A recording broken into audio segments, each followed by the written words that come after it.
All right, my phone tells me it is 5 o'clock, so let's go ahead and call this meeting to order. Hello, everyone, on this nice white snowy day out there. I can tell you, for all those folks who have dogs with short legs, this is uncomfortable weather. I'd like to introduce some folks. My name is Sean Eystone, and I'm joined by my fellow directors, JP Clausen, Charlie Eastham, Dromi Etsy, Janet Godwin, Ruthina Malone, and Lisa Williams. We have Superintendent Matt Digner and Recording Secretary Kim Colvin. Before we get into our agenda, Director Malone had something she would like to say. So I'll turn it over to Ruthina. Thank you, President Eystone. I just wanted to take a minute, along with the entire board, and on behalf of our district, we wanted to publicly congratulate Iowa City West High senior Deja Taylor on being named one of 40 finalists for the 80th Regegenon Science Talent Search. Deja's sutures work using beads won her a $25,000 scholarship, and she will compete for the top prize of a $250,000 scholarship in March. So congratulations, Deja. I know she's on the other side watching us. You are making your ICCSD community proud. Okay. Look at all those hands. Congratulations, Deja. That's an impressive accomplishment. Great you're doing. Quickly add, she is also the co-chair of our equity committee. First time a student has held that position, so really just doing work on a lot of fronts. Thank you for that add. That's important work as well. All right, so let's go ahead and get into our agenda. The first item on our agenda is community comment. So I would ask folks that are listening if they would like to participate in community comment. They need to use the raise hand feature, and when they do, I will call on them and you will be given the rights to speak, and you will have 4 minutes to speak. I'm just going to go with the order that they're on my screen. First up, it says Center for Worker Justice, but I believe it is Mazahir Salah, Councilwoman.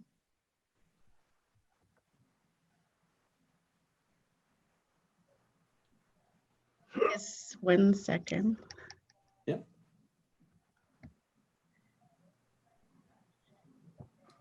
Yes, you hear me? Yes, we can. Go ahead. Hi, my name is Mazahir Saleh. I'm the interim director of the Center for Worker Justice. I'm here today just to talk to you a little bit about, to show our support for Matt Digner as for the position for superintendent. Since being appointed as the interim superintendent, Matt Digner has constantly reached out to the Center for Worker Justice to form a connection with our leader and members, answer questions, and hear their concern. I have been very pleased to know he wanted to bridge a connection with the family from diverse background and culture.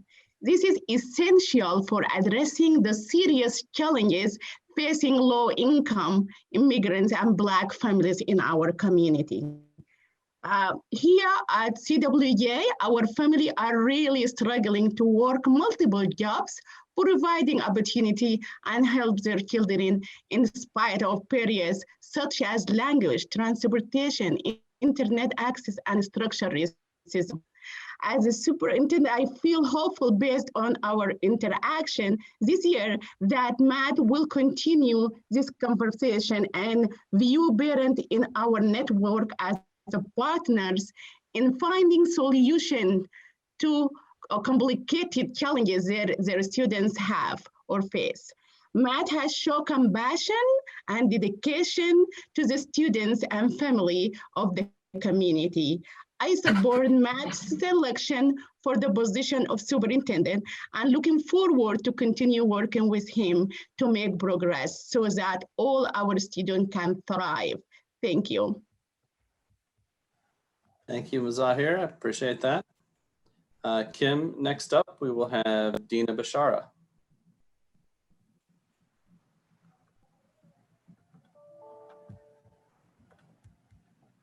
All right, you guys can hear me? Yes, we can. Go ahead, All Dina. right.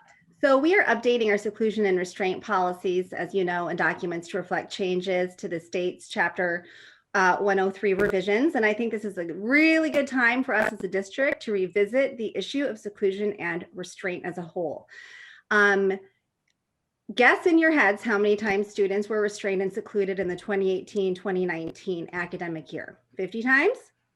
300 times? 900 times? Students, there were actually 1,400 incidents of seclusion and restraint that year. Just a few years ago, in 2017, the Department of Education conducted an investigation which revealed that the district violated state and federal law in its application of seclusion and restraint. 27 seclusion spaces were identified by the district, of which 22 were plywood boxes lined with black rubber. A review found that our youngest students, third graders and younger, were most likely to be secluded. And of course, it was disproportionately affecting students with disabilities and students of color. In the years leading up to the Department of Ed's investigation, building leadership, district administrators, and school board members were either 1, unaware, 2, disinterested, or 3, confused about what constitutes ethical and evidence-based approaches to challenging behavior.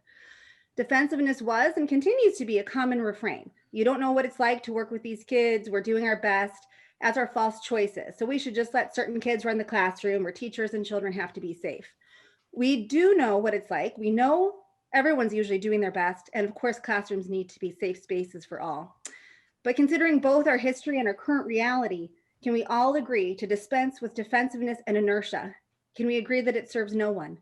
Considering our history and our current reality, can we agree that thoughtful, critical reflection is necessary at every juncture of policy development and application? Can we agree that 1,400 incidents of seclusion and restraint in 1 year is not acceptable to any reasonable observer? If so, what are we going to do about it? According to the Center on PBIS, prevention is vital in reducing the use of these exclusionary and reactionary practices, and schools and districts need to look for patterns in data, disaggregated by a number of variables, including race, ethnicity, and disability status. So I ask, with 1,400 incidents of seclusion and restraint, how effective are our prevention efforts? Is our behaviorist approach working? Who is accountable for collecting and monitoring data as outlined? And will it continue to be the policy of the district to keep withholding access to this data from journalists? It is the district's collective responsibility, not Lisa Glenn's, not the special education department's, to keep kids out of seclusion while keeping everyone safe. We know these kids have behavior plans. Who is responsible for their relationship plans? For systematically and deliberately nurturing safe relationships, which neuroscience tells us is critical when faced with challenging behavior. Who is responsible for offering healing and reconciliation after a child has been subjected to seclusion and restraint? Who is responsible for making sure that every adult who works with a child who has been secluded or restrained, or is at risk of being secluded or restrained, brings a mental health, developmental, and trauma-informed approach to these children? These are transformative practices that would benefit not just these extremely vulnerable children, but our entire school community. But we need the humility to say, what we are doing isn't working, and let's do better. Thank you. Thanks, Tina. I appreciate it. Kim, next up, we will have Tammy Neiden.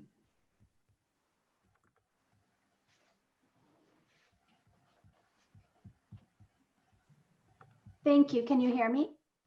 Yes, we can. Go ahead. Thank you. I'd like to begin by saying I'm a mother of a child with disabilities, and I also want to talk about the seclusion and restraint issue.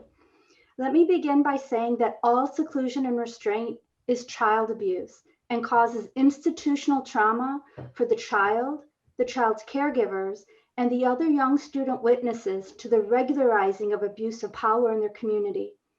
It is a deep shame on this district and our Iowa City community that it continually chooses to be part of the school prison nexus.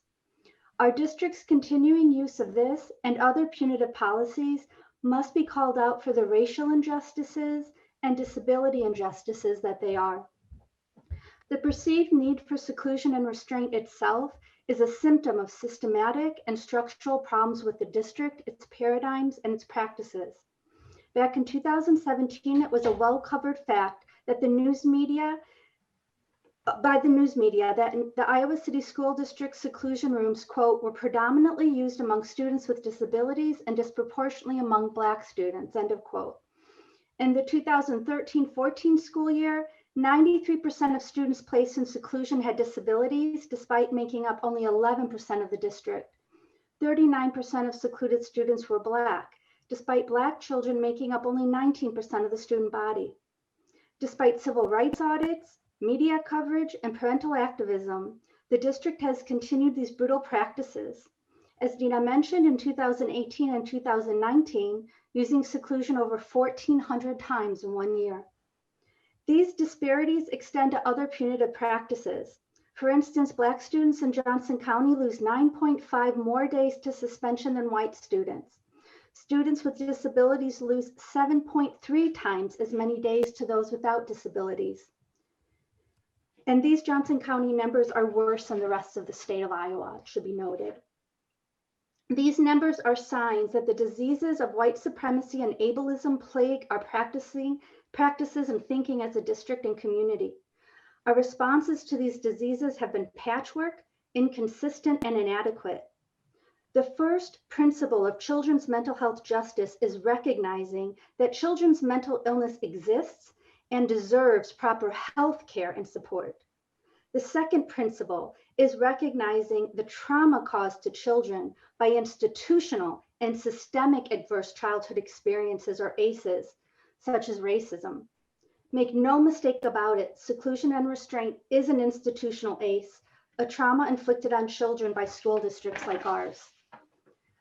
I understand that this process is a procedural endeavor to make our district's documents align with changes in state policy.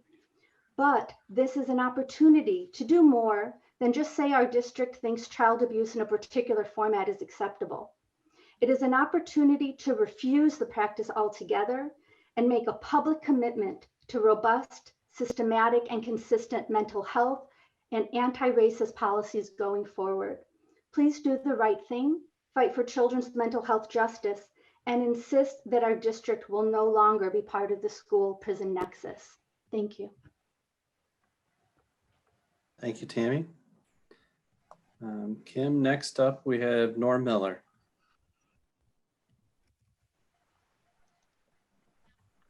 Hi, I'm Norm Miller. I have 2 kids in the district. They're both currently enrolled in the hybrid program. And I know that there's a ton going on in the legislative session right now about perhaps returning to 100% in person, and that the hybrid will continue until then. My question or comment sort of revolves around the quarantine for exposure. Both the CDC and Johnson County seem to have given opportunities to decrease quarantine to 7 days if you've tested negative on day 5 or later, and to 10 days if you've opted not to test without symptoms. And I just feel like, most parents probably chose, this in-person environment for their children because of learning style. And this is the style that benefits their kids. And often this extended quarantine, can end up taking a whole week or, a whole chunk of their in-person learning away from them if their day coming off happens to fall on their not A or B day, so that it really extends it to, 13 days rather than 10, or I'm sure you understand what I'm saying. So I know that we're going to be undergoing a ton of change here. But, we kind of implement change after we learn new things. I valued the board and administration's respect for science throughout this process. And I'm hoping that we will continue to go along with scientific recommendations as we move forward. And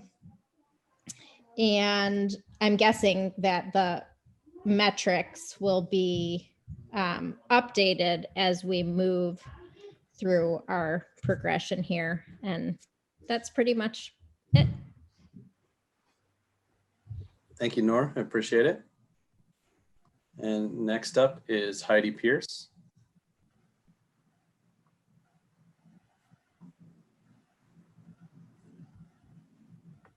Hello, my name is Heidi Pierce, and I would like to begin by thanking you, the members of the school board, for your service during this difficult time. You have repeatedly demonstrated empathy, compassion, and a commitment to equity and inclusion. There are two matters I would like to comment about this evening. The first is your vote to remove interim from Matt Degner's title and appoint him the permanent superintendent of ICCSD. I think Mr. Degner has done an outstanding job serving as interim superintendent. However, I urge you to vote against handing him the permanent job of superintendent. As a member of the Iowa City Community School District's Equity Advisory Committee, a member of the Care Assessment Team Committee, and a member of the PBIS and Rethinking School Discipline Work Group, I have heard clear and consistent feedback from our community. We need more BIPOC leadership in our district.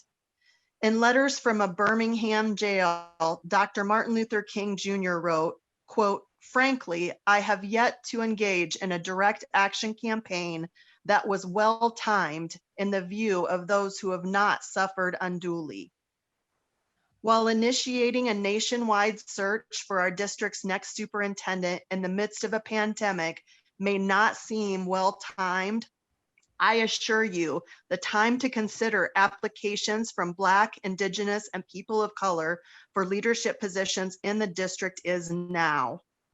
The results of the most recent school climate survey show that BIPOC students in ICCSD do not feel as safe at school as their white peers.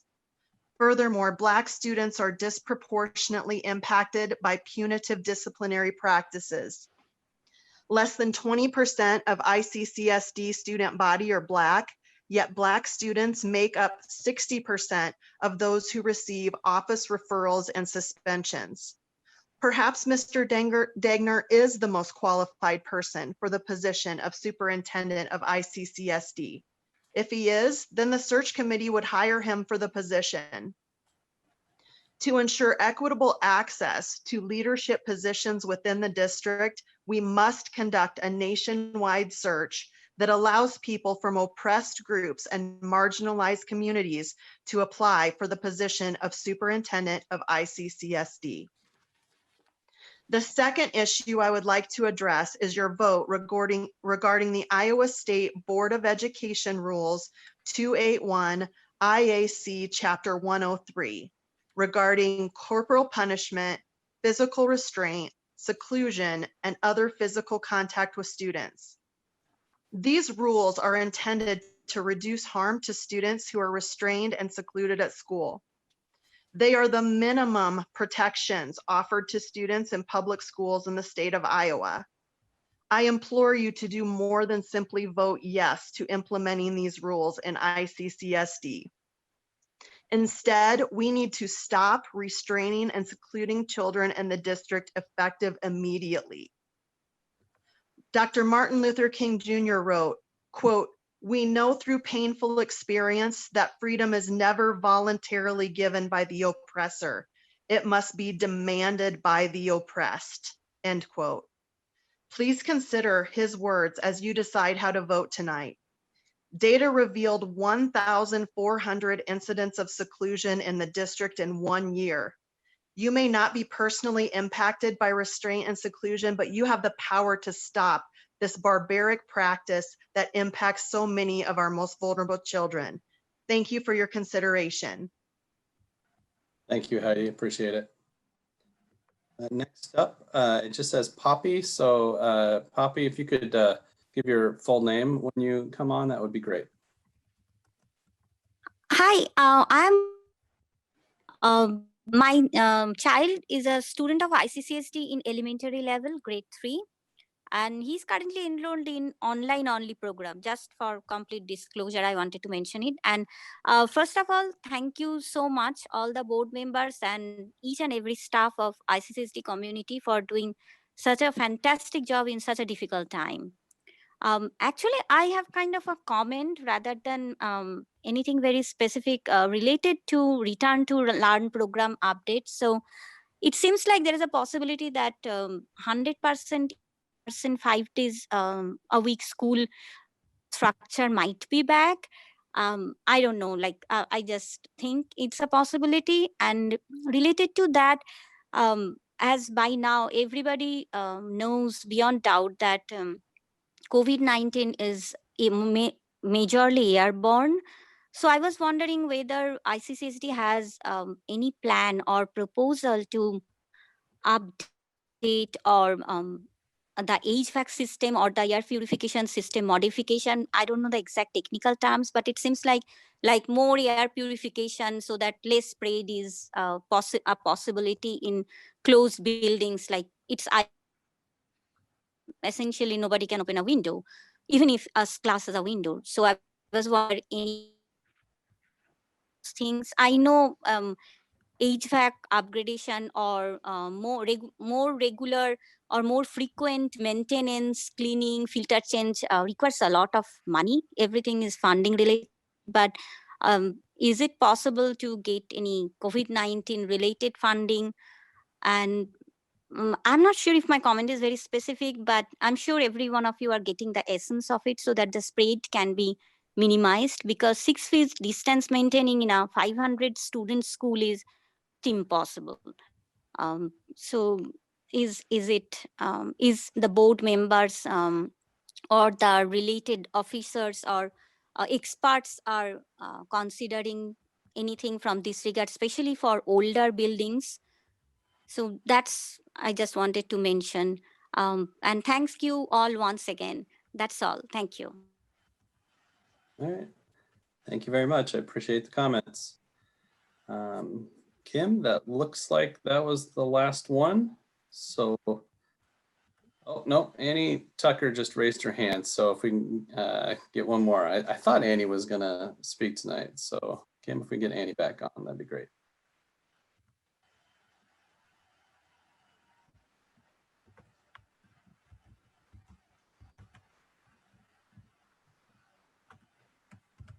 Can you hear me? Yes, we can. Great. Go ahead, Annie.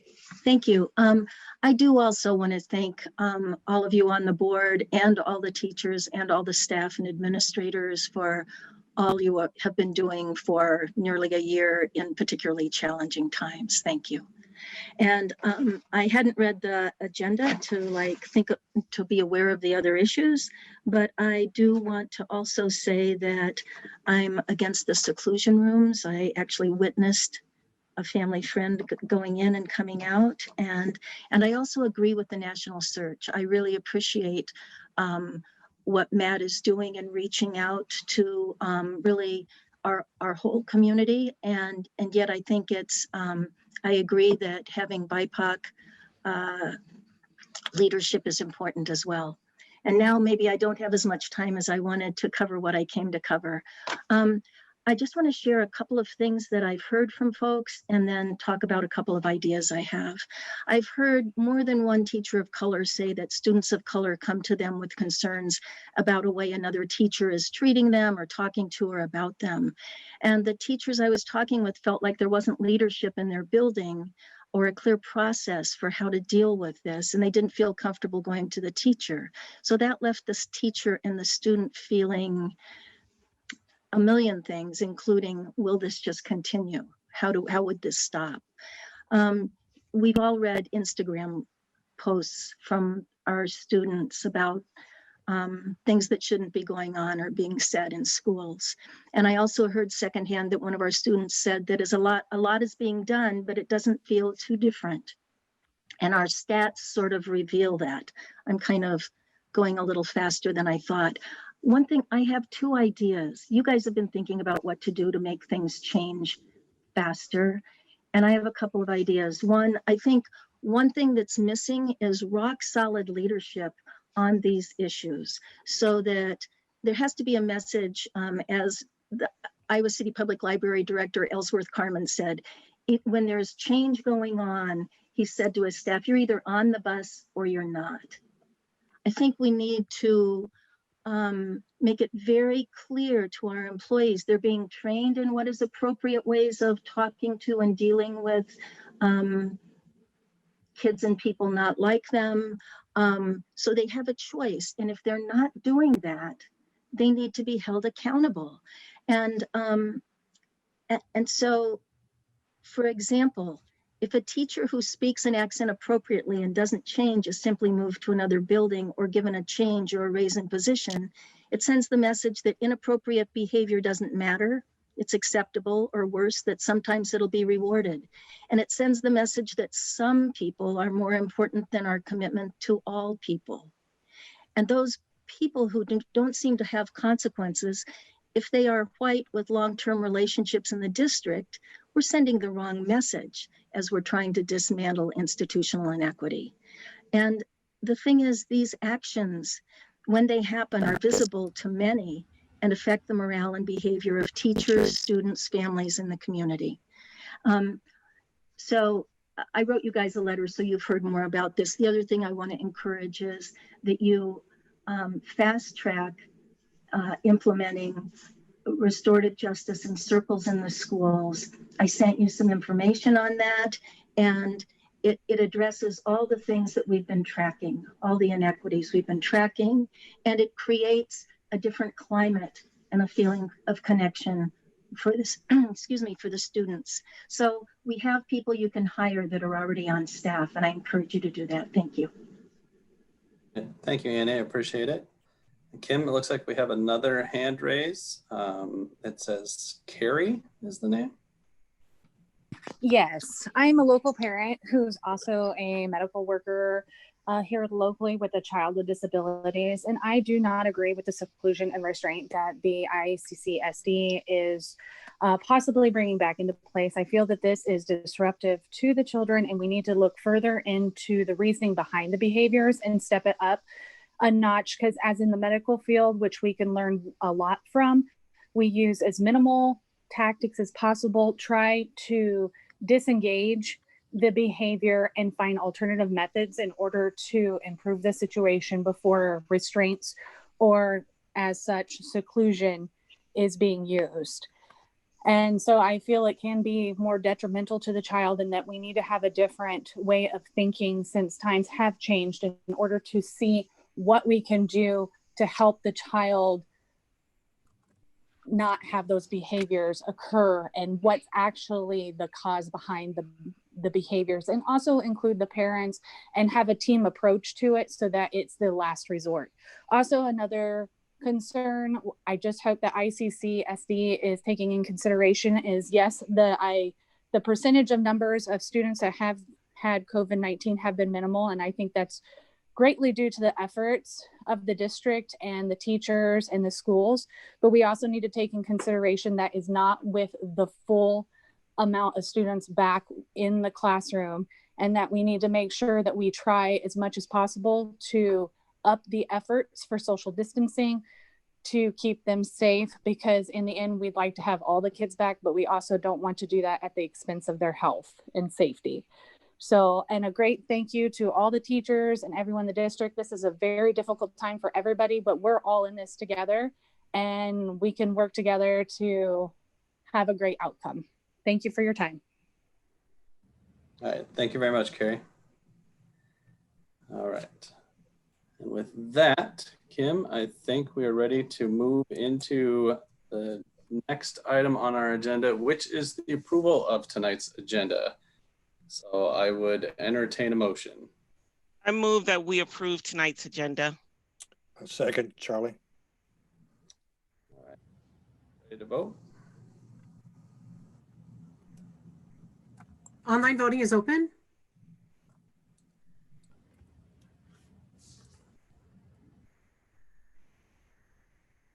Kim, I'm a yay vote on that. I have to get logged in. Thank you. All votes have been cast and the motion carries with all directors voting in favor. All right, thank you, Kim. Next up is our consent agenda. Did anybody have any questions or concerns after reviewing the bills that they would like to bring up? I reviewed the bills. Have any questions or concerns? I would know I noticed a lot of COVID safety expenditures. So again, if people are wondering where our CARES Act dollars are going, it is going towards supplies to keep our schools as safe as possible. Thanks, Lisa. Are there any items that directors would like to pull? If not, I would entertain a motion for the consent agenda. I move we approve the consent agenda as presented. Second. All right, Kim, I think we're ready to vote. Online voting is open.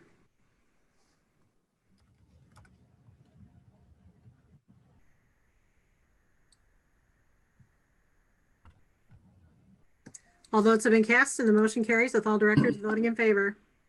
All right, thank you, Kim. All right, we can move on down to our discussion items. The first one up is the Return to Learn update. I will throw it over to Matt.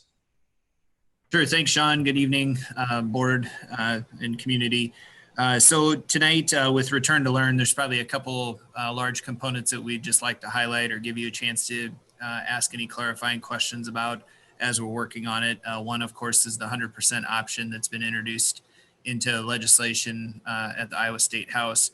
And so with that 100% option, we're anxiously awaiting a timeline for when that would be expected to be implemented. If you've read the bill, you can see that it's a 5-day parent choice and then implemented, or a period of 5 days for parents to submit their choice, and then districts expected to implement on the second Monday. We put out a notice, as you saw last week, to families detailing what that impending legislation would look like and some of the things that we potentially would not be able to continue. Of course, you know, we have some families that are excited about that option and happy to return to 5 days a week and 100% learning. But I think we wanted to be clear around some of those health and safety protocols that we had committed to through the hybrid model that just wouldn't be able to be put in place, namely the social distancing aspect. Our health and safety team is working through what things we can either, I guess, change is maybe the easiest word, or try to readapt was maybe where I was thinking there for some of those health and safety protocols and procedures to keep it as safe as possible. There's some components just such as furniture that we had removed from classrooms, desks and tables and things like that, that we would need to consider bringing back in for that transition. And so we're working through those components. Of course, there'd be a staffing implication to this as well. We anticipate we'd allow families or we would need to allow all families to make that choice about if they'd want to be 100% in person at that time. And so that would include our online families or our current families in our hybrid option. As far as data goes from the survey we did put out to the parents, it does seem like it's a relative wash on the number of students we'd be serving in our buildings. We have some flow both directions, but either way, we'd still be looking at about roughly 60% of our student population in the buildings. It just wouldn't be further broken into the 30% we've been serving on a daily basis. So it'd be the 60% at one time. You know, we were hopeful for things along the lines of potentially waiting for this transition to match up with some vaccine rollout. Chase is going to talk to you a little bit about vaccines here in a minute, what we've learned from Johnson County Public Health along those lines. But I would say just from kind of an overview, something we've heard consistent from Johnson County Public Health and that we'll say here this evening is that we really need to temper expectations around the vaccine, that it does seem like it will be a long process, even though that 1B begins here February 1st. We're looking at several weeks and months to work through our 2,500 employees and staff members that we have on the list there. And so it's not going to be a quick process to get our staff vaccinated. But I don't want to steal all the points that Chase is going to talk to you about relative to vaccines. The transition point, maybe I'll try to button up this point with the transition that we're looking at would be, again, once we have a definite bill that's passed, then we would be asking families for official intentions on the direction they would want to move. And then we would start working through the logistics of making that happen. So maybe I'll take questions first on the 100% requirement and things you guys have either seen, heard, or still would like further clarified or information we could bring back to the next meeting. A lot can happen in 2 weeks by the time we meet again in that way. So questions you have there, and then maybe we take the vaccine topic next, since there's quite a bit of information there as well. Matt, I'm wondering if we can talk about the transition point issue. I know that we have to offer up a transition point in early February-ish, early to mid-February, depending on when this law passes. I know that originally we had made our transition points at the trimester, and that third trimester starts or ends on March 12th. It doesn't seem to make a lot of sense to offer that third trimester transition point if we're offering a mid-February transition point. But at the same time, I'd like to see a second transition point offered for our families. I think we have a lot of families who really want to get their kids back in school, but would like to wait until teachers are vaccinated. And I'm wondering if we could set a transition point around that toggle date, the vaccination date. And that may be in April. It may not. I mean, I don't know what Chase is going to tell us about the vaccines. And so maybe it doesn't happen at all for the rest of the school year. But if we got to a point in April where our teachers had been offered the opportunity to get fully vaccinated, can we offer a transition point at that point in time to allow online families the ability to come back into school full-time then? Sure. I think that's a great question, Lisa. And I think you hit the nail on the head there with, we wouldn't really look at that third trimester timeline for an additional transition point, but a later transition point, of course, would have implications on an operational component, logistical component, where we would need to, again, realign staffing and schedules and some of those things. But I couldn't agree with you more that we've had some parents we know that have worked with us to try to help increase health and safety efforts inside of our school buildings, whether they're interested in that for their own family or also for the educators in our classrooms on a daily basis, and that they've made the selection to be online for that reason. And so if we get to a point where we have vaccines out, how could we consider an additional transition for those families if they were so interested in at that point? Like you said, I mean, there may be some questions about, does that vaccine timeline actually come to completion while we're still in the school year? But if it does, and families are ready to come back, could we consider, a midpoint transition, midterm of Tri-3 instead of at trimester 3? I think we could bring information back on that first meeting in February. We may need to provide you some additional information prior to that time if this bill does move faster than that. But I think that's something the team could look at, and we could bring back what those would be, because I do agree with you. I think we have some families that have tried to do the best they can to help us where they can in that situation. I'd just like to add here, Matt, that I think Lisa has a very good idea, and something I'm certainly interested in looking at also. Thanks, Charlie. I do think with respect to timing, Matt, the sooner that we could shore that up so parents know that the February transition isn't their last opportunity. I think that's really important information for parents to have going into making the decision about the February transition, I guess.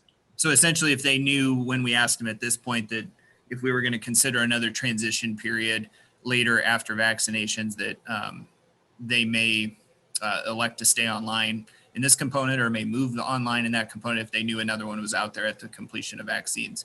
So that would be important from a messaging standpoint. And that's why I had also said that we may need to provide you some information around what that would look like prior to the next board meeting, depending on how all this moves. That makes sense. Could we also not just commit to saying that there would be a midterm transition point regardless of where we're at with the vaccines, or not? I'm just not sure there would be any benefit to doing that if it wasn't a vaccine driver to have that conversation, Sean. If the I'm not sure what other information would change for families at this point between now and the end of the year, but maybe I'm missing something there that you have another thought. I don't know either. I'm just saying that if the idea is to let them know that they will have another chance, period, it's one thing, or if it's specifically to have another chance once there's vaccines in place, that's a different thing to answer and a little more up in the air, right? One could be a concrete answer. You're right. I don't know if it makes a whole lot of difference at that point, but my concern, and we talked about this probably in, August, right, is the continuity of instruction between the online program and our continuum model, right? And so if somebody's jumping out of the continuum into online or vice versa, it's going to be potentially awkward, right, for where they're at in their various classes and stuff. So that's my concern as people are moving back and forth. So I assume that everybody else is thinking about that too, and right, it may had not to deal with it once already, right? And I guess I would ask how that went with those families that switched. Yeah, I was just going to add on that you're right. I mean, in mid-April too, it may not be a good time for families to transition and, you know, risk a potential teacher change or course change, you know, something to that effect. And so I think that information is something we just have to have clearly articulated to them. I would want to spend, I guess, some more time with the team talking through other potential implications as we could think through that. My first reaction that you heard was, you know, if we just offer another transition point, I think families have a lot of the information they're going to need to make a decision prior to the end of the year. Now, the only thing that is kind of coming to me right now that's going to change substantially is the vaccine component for staff. But there may be something that we're not considering here too. But I like what Lisa said about prior to a communication around this choice. If there is the potential for another choice, then we'd want to clearly state that for people so they would know that that's a potential and when that potential would be considered. Matt, this is Janet. I support the idea that Lisa put out too in terms of investigating the vaccine transition point. So thanks for bringing data back on that. I think another thing that families will want some information on, and maybe Chase is going to cover this tonight yet, and that is with the 100% in person for those families choosing that option. I mean, what additional protocols are we going to put in place in buildings, recognizing we're going to have more students in classrooms? I know even in the hybrid model, we've got some classes that are struggling to social distance. And so we put kids back in 5 days a week, even if it is only 60% of the student population or thereabouts. I mean, are there specific things the district is going to do to try to reinforce the social distancing and other health and safety practices we know are so important? Yeah, that's a great question, Janet. And that's what I was alluding to a little bit from the outset there with our health and safety team, trying to review those to see what we can do. You know, things that come to mind are lunchtime specials, transition points, trying to see where we can limit or if we can change procedures around that would create additional health and safety protocols. We obviously have a hefty amount of cleaning practices already in place that we would like to continue. All of those do become a little bit more challenging with more kids and a quicker turnaround for a teacher to clean desks and counters in between periods with more of those in there. So we're reevaluating all of those and hope, again, that we would bring those back about what we are committed to. The health and safety team is working through those components or will be working through additional components on that for what we can do. But I do also want to be clear. I mean, just like we talked about, coming to school is not without risk. Doing this is not without risk too, right? There's going to be other things that we just aren't able to do. The benefit obviously is going to be more regular instruction for kids. They won't be on the 2 or 3 days off. And so, yes, there's a trade-off there from a learning standpoint, a mental health standpoint that we've heard from concerned community members before, but there's the health and safety trade-off that is where we've continually stayed in this conversation. And so, again, we're waiting on information around timing about when it's passed and what we have to do. I do think one thing that, you know, we may want to consider from a transition standpoint we do have hours that are over our amount of required hours in the calendar. And so if we were to need additional transition time to make this change possible, would we be willing or, you know, able to use some of those hours that are in that calendar over to use a few more days to transition to this model? It wouldn't be an exorbitant amount. We're certified at over about 7.5 total days. We certify our calendar through hours, as you guys know, but that equates to about 7.5 days over. We used about a half a day on our early out on Monday. So we have about 7 days in there where we're over the required number of instructional hours. And so if we would need some additional time to make the transition, that is something we could consider, but I did want to kind of put that on your radar this evening too, that depending on when the timing of this happens and how fast they ask us to do it, we may need to look at that. We would not stop operating our hybrid model. Obviously, we'd keep kids coming to school, but those days just would not count. They wouldn't be recognized by the state if they'd required 100% in-person learning by that point. So just wanted to put that on your radar in case there's any reactions to that about, strong feelings one way or another. Thanks, Matt. I just wanted to jump in and say that, one, thank you to you and the team, because I know you're going to be working nonstop, knowing that things are coming out of Des Moines, but also given the information or idea that Lisa shared, in knowing that I too support that and would like to get more information, knowing that that's adding more work to your plate. I just wanted to upfront say thank you. I know you guys are putting in long nights, long days, so we do appreciate you working hard. And if there's something that you need from the board, I can't speak for everybody. I'm just one of 7, but I'm looking at the faces. I know that we would be willing to put in an extra meeting if needed, as you guys are working out things. And I know timing may have an impact on that. So just keep that in mind. Feel free to reach out to us if we need to get something scheduled. Okay. And we may need to do that since we know we are a few weeks away from our next meeting. And so that may make sense for us to get back together and talk, if nothing else, publicly recognize what those health and safety pieces would look like. If there is a potential, we'd want to use any additional transition time, some of those components. So thanks for that, Ruthina. I just had a question, and I've heard this before, but then the community commenter mentioned it too. What can be done from an HVAC standpoint, and then how effective would that be in kind of mitigating some risks, and how much would that cost? Sure. Dwayne, do you mind just kind of giving, maybe circling back to some of that HVAC component we covered way back this summer when we talked about some of our health and safety stuff, and how we reviewed that throughout the year to look at our capabilities in that area? Sure.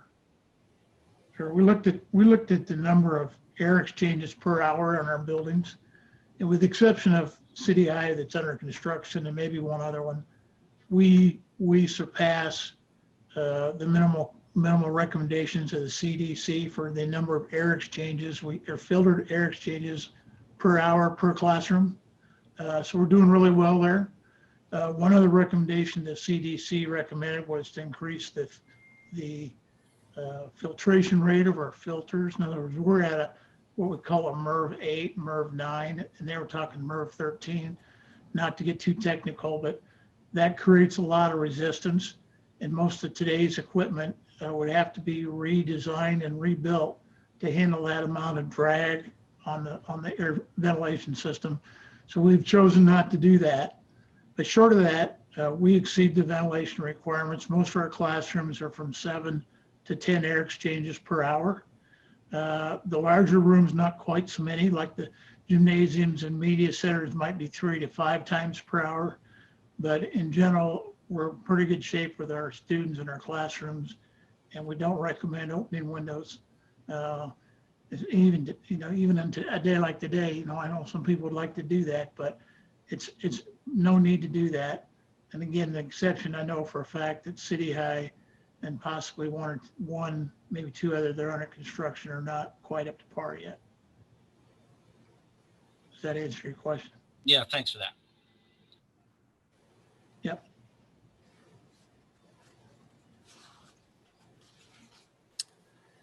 If there's no other questions on that, maybe Chase can dive into some of the vaccine work that we've been undertaking here the last couple of weeks since we were able to meet with Johnson County Public Health.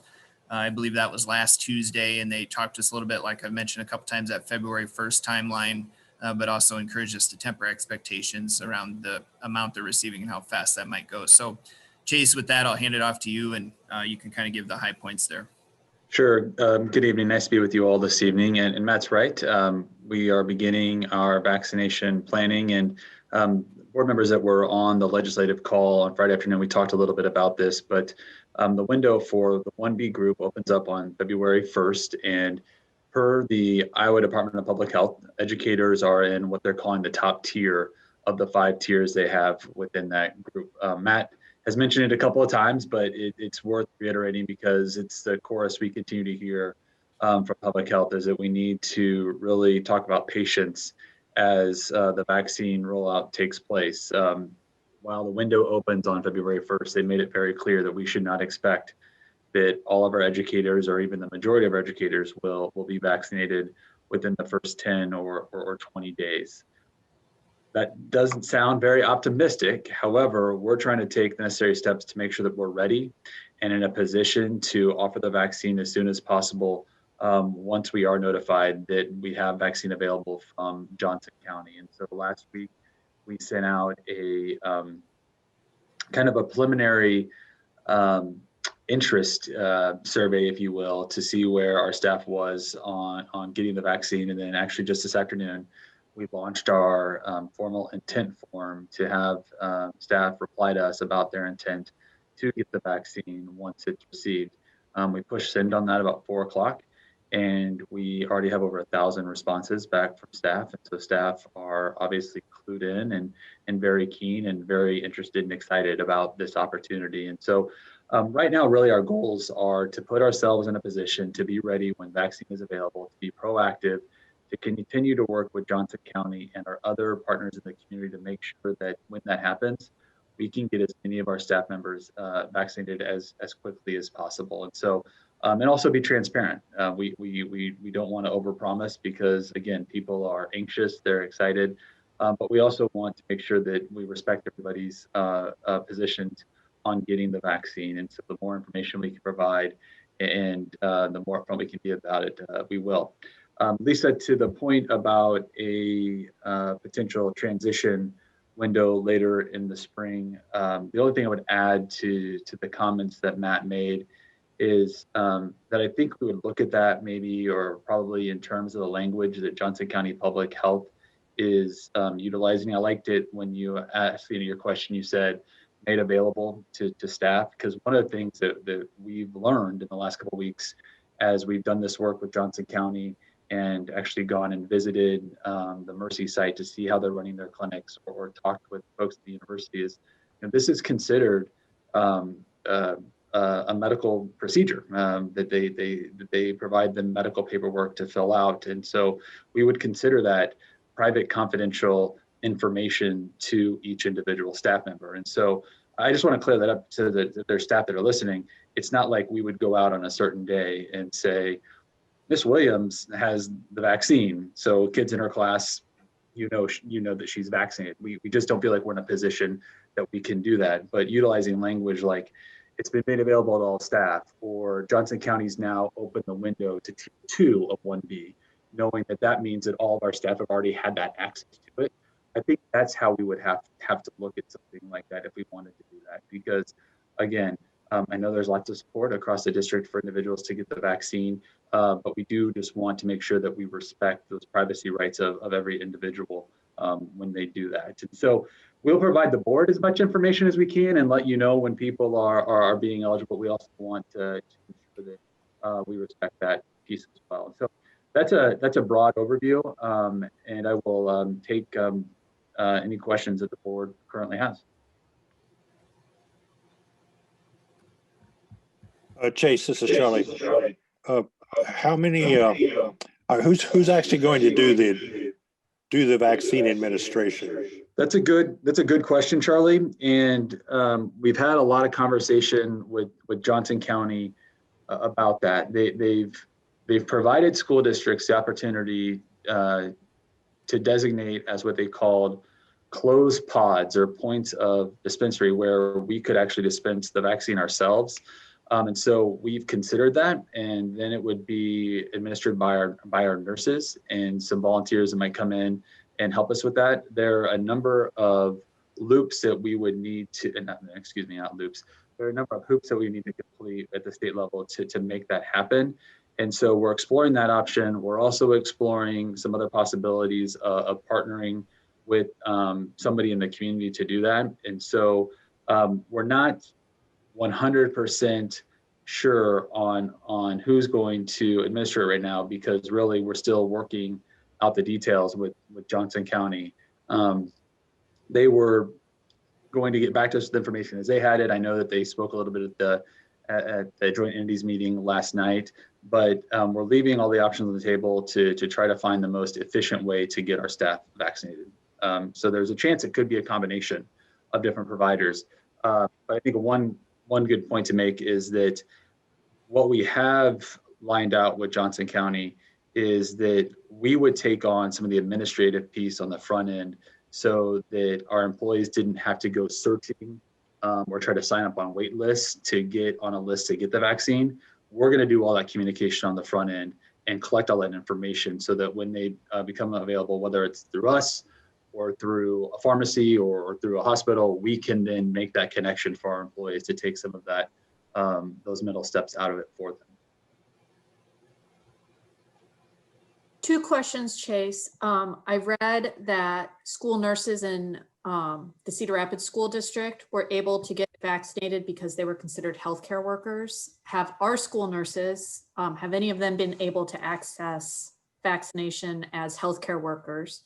And then my second question is about vaccine rollout. I was on the Joint Entities meeting last night, and it seems like the county may be dribbling out vaccine doses to us if we do a closed pod in 100 one week or 200 the next week.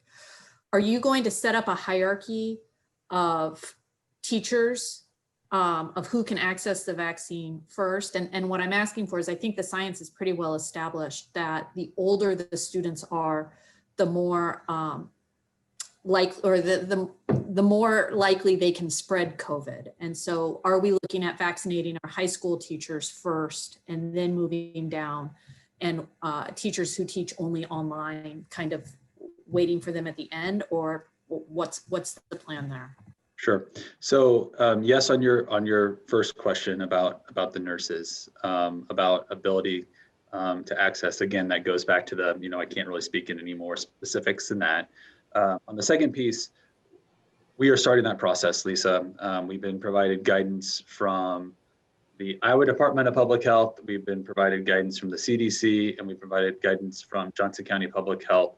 And they're all different in terms of how we would formulate a priority order for our employees if we would need to tier them. And so we're looking at a number of factors. You mentioned a couple of them in terms of exposure to students and the ability for certain populations inside our school system to be more prone to spread or carry the virus than others. We've also gotten a lot of feedback around the broader community factors about age, underlying conditions. And so we're trying to take a number of those pieces and of course take into account the special circumstances of the school environment and come up with a tiered system. Really the goal is to get everybody as vaccinated as quickly as possible. But yes, we are looking at that. I'm not in a position tonight to tell you exactly what those criteria are and who the group is first, but we can bring you back some information on that. I brought this up and I can't remember if it was at a full board meeting or in a different context. I want to make sure it was discussed at a board meeting. I think some people on this call can actually attest to the fact that occasionally the vaccination itself can take you out for a day or two from work. And I would like to discuss what our staff, their leave options would be if that wasn't the case. I consider that to be kind of a special circumstance, but I don't know how we would handle it. So I'd like to hear a little bit about that. Sure. So the good news, I guess, is that in some of our conversations, what we've learned is that more likely than not, especially if we would do a closed pod, we would probably have the Moderna vaccine to give to our staff. And the reports on the Moderna vaccine so far, although it did roll out a little bit later than the Pfizer, is that the reaction after the second dose, and Sean, I think is what you're talking about, have been less extreme than with the Pfizer, and so that's good news.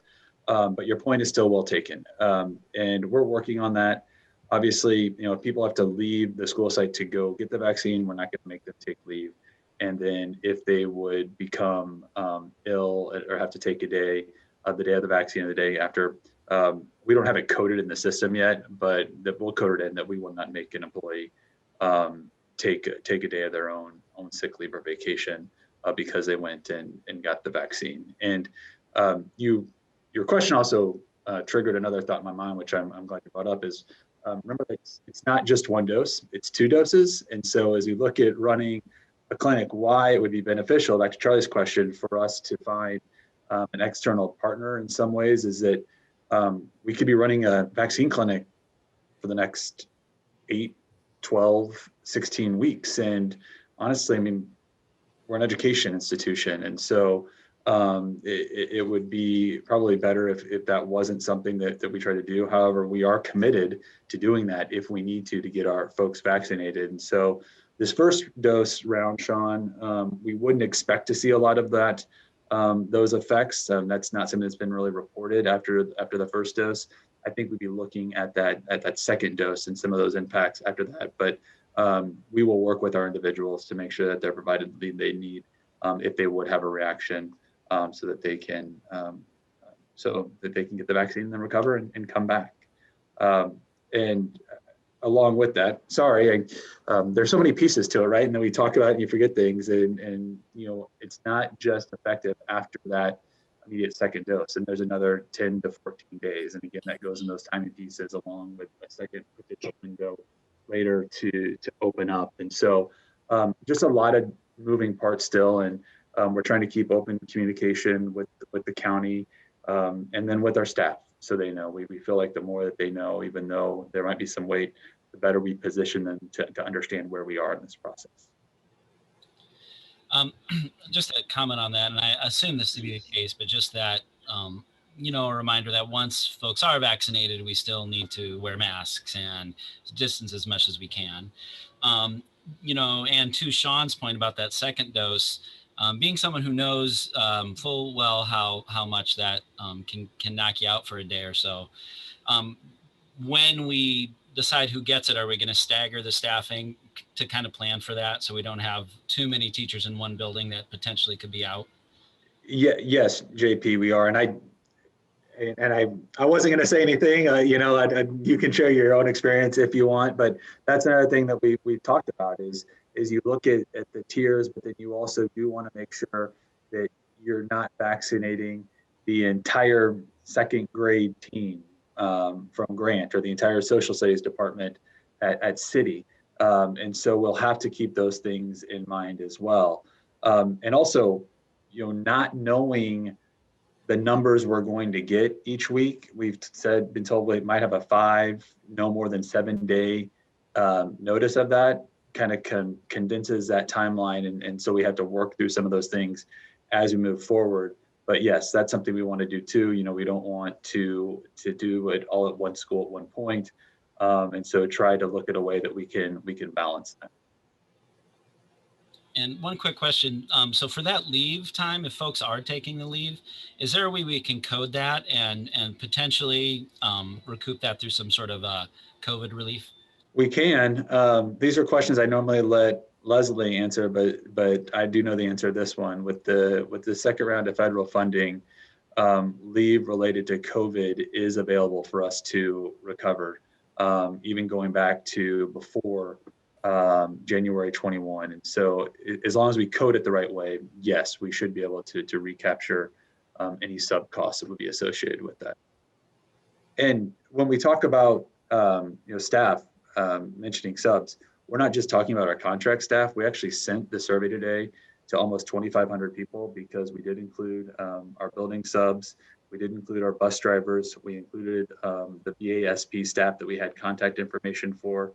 And we included some other timesheet employees that we don't necessarily consider staff members. We also included our student teachers because they're included. So we're really trying to look at the entire school staffing community when we look at the number of folks that we're trying to account for in our vaccination plan. Chase, I appreciate that. Are they all considered the tier 1 of 1B? I don't know why they can't just go 1 through 10 or something, but They are are. all those folks considered that? Like bus drivers and everything else are part of that group by the They state? are. Awesome. That's fantastic. Yep.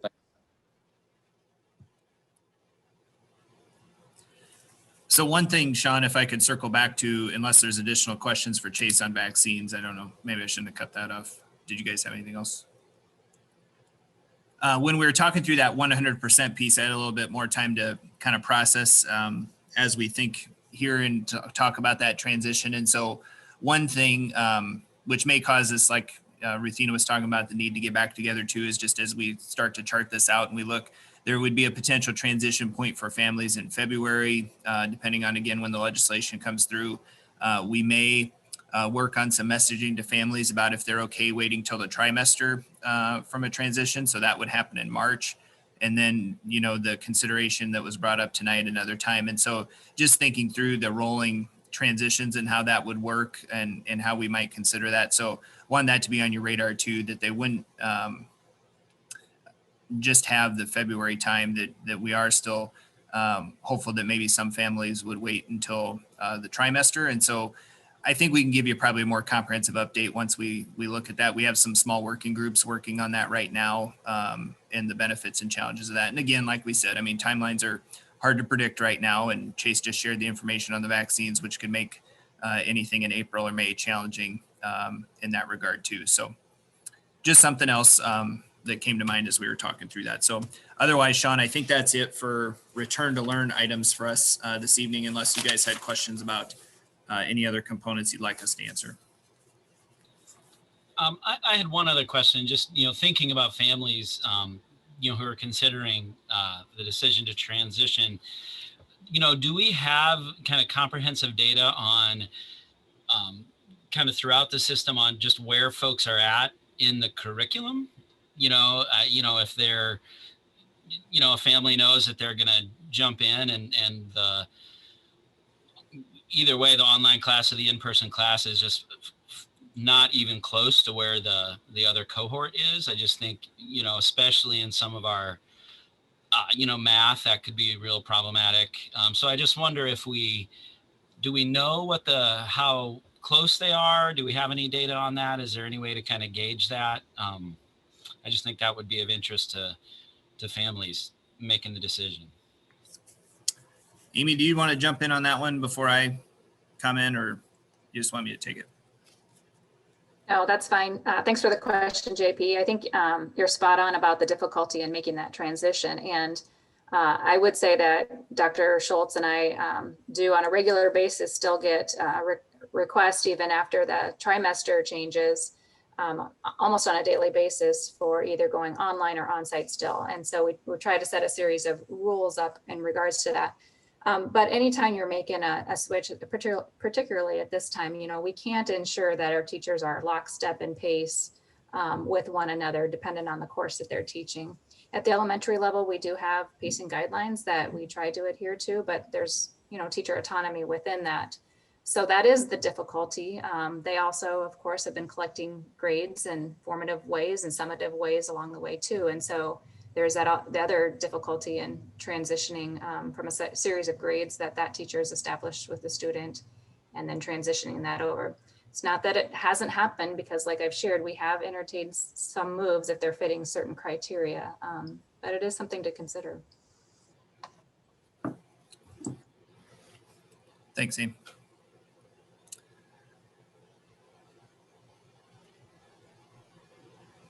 All right. Are there any other return to learn topics we want to hit, Matt? Or are we ready to move on? Those are our two big ones for tonight. All right, is there any last minute questions from directors they want to throw out there before we move on? Gone. All right. Let's move on to our next item. It's the Operations Committee update. And obviously, you know, later on is I think there's a little facilities master plan discussion too, which may overlap a little bit, but I know that our new committee has met twice, I believe. And so I just kind of wanted to hear from them. I believe Lisa was elected the chair of that committee. So I'll throw it over to Lisa. Thanks, Sean. I know everyone will be disappointed to hear this, but I would recommend that we skip over the operations committee in the discussion update and just wait until the FMP 2.0 presentation because they are mirror images of each other. And I think that we can have a better board discussion about what's going on in the ops committee after the presentation. All right. I'm okay with that. If everybody else is. I see some nodding heads. We'll call that good. Thanks, Lisa. I appreciate that. So we'll go ahead and move on to our next item, which is secondary transfers. And Matt, I guess I'm going to throw that to you. And I don't know if you're going to pass it off to someone else, but we'll start with you.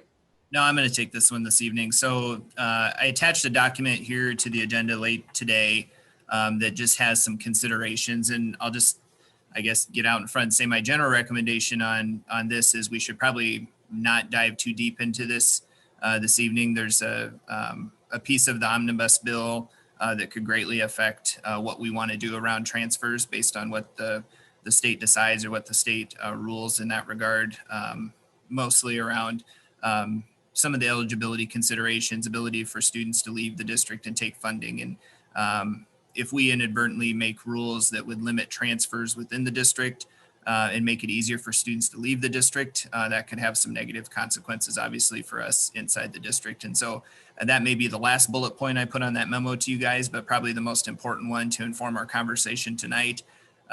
Maybe the best thing to do on that is just to consider the different components I built into there about starting to work from a closed concept and see if there were any other exceptions we'd want to include, and we can have a conversation about that this evening, or we can wait until we actually know what is passed for law. The other thing I did put in there for considerations is I think we're at a time of the year that any change we would make for voluntary transfers one way or another should not be implemented for the 21-22 school year, that we would really look at 22-23. And so that would create some more space for us to wait on whatever rule change comes from the state, and then to have a longer conversation around this if we did want to make a change to our current policy. So with that, I would open up for conversation and see where you guys want to go. But it may be kind of fruitless to have this conversation this evening and then see a big change come from the state in their rules. Thanks, Matt. It was more of a question than anything else. I know that in the past, right, we've talked about the Kirkwood and Alexander attendance areas, generally around their junior high attendance area. I just would ask, with the way it's written there with Kirkwood and Alexander being exceptions to the rule, does that go through junior high and high school, or is it limited to the junior high? Or I guess it could be whatever we want it to be, but what was your thought on it, Matt? And then if other directors have any thoughts on that specific thing. Yeah, I think you kind of answered it as far as where my thinking is at, Sean. I think we could do either. You could limit it to just junior high. I think some of the junior high concern was more around proximity, most notably with Kirkwood and Northwest Junior High in comparison to Kirkwood going to North Central. But you could consider that they've also started that feeder and you would want to allow them to continue in that. Obviously, that has implications for any kind of demographic balance you may be considering in your high school attendance areas. And so I think that is a point we'd want to talk about. Would they need to attend their assigned attendance area for high school, but we'd allow a transfer for junior high, or once they're allowed the ability to transfer from those two attendance areas, would you allow it for junior high and high school? So it's still, I would say, in question form to answer your question easily, Sean. Yeah, so I guess I would throw that out to directors, that very specific question, if you want to tackle it. Otherwise, are there other exceptions that you would want to at least have a discussion around before we go too far down the list there? I think the one to say that's just kind of complicated to think about is the severe health reason. That seems easy on the surface for something that should be allowed for students, that if there's a severe health need, But I would just say from experience that becomes really gray and pretty wide open. You know, we've dealt with a lot of medical issues this year through COVID, but we're really not in a position to, I would say, argue with medical professionals when they state something is best for a student. And I think, you know, we talked pretty openly and transparently about some of the ways that maybe that was used for students to attend Liberty High School. And again, you know, we're not making any judgment on any students' note there, but, you know, is that a level playing field for all people to access?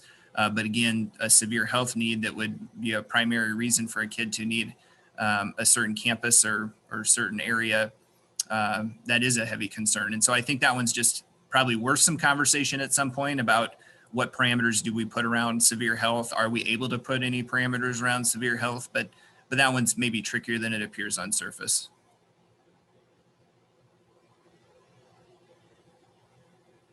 And I think I almost talked over Lisa, so maybe she had something that she was going to ask me.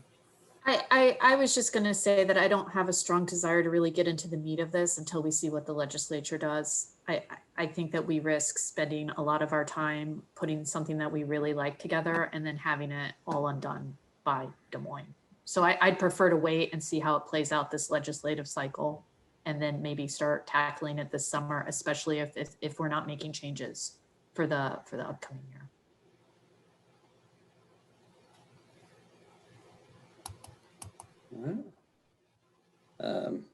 There's a lot of silence amongst directors, so maybe they all are feeling very similar, or they don't have any other exceptions they want to see.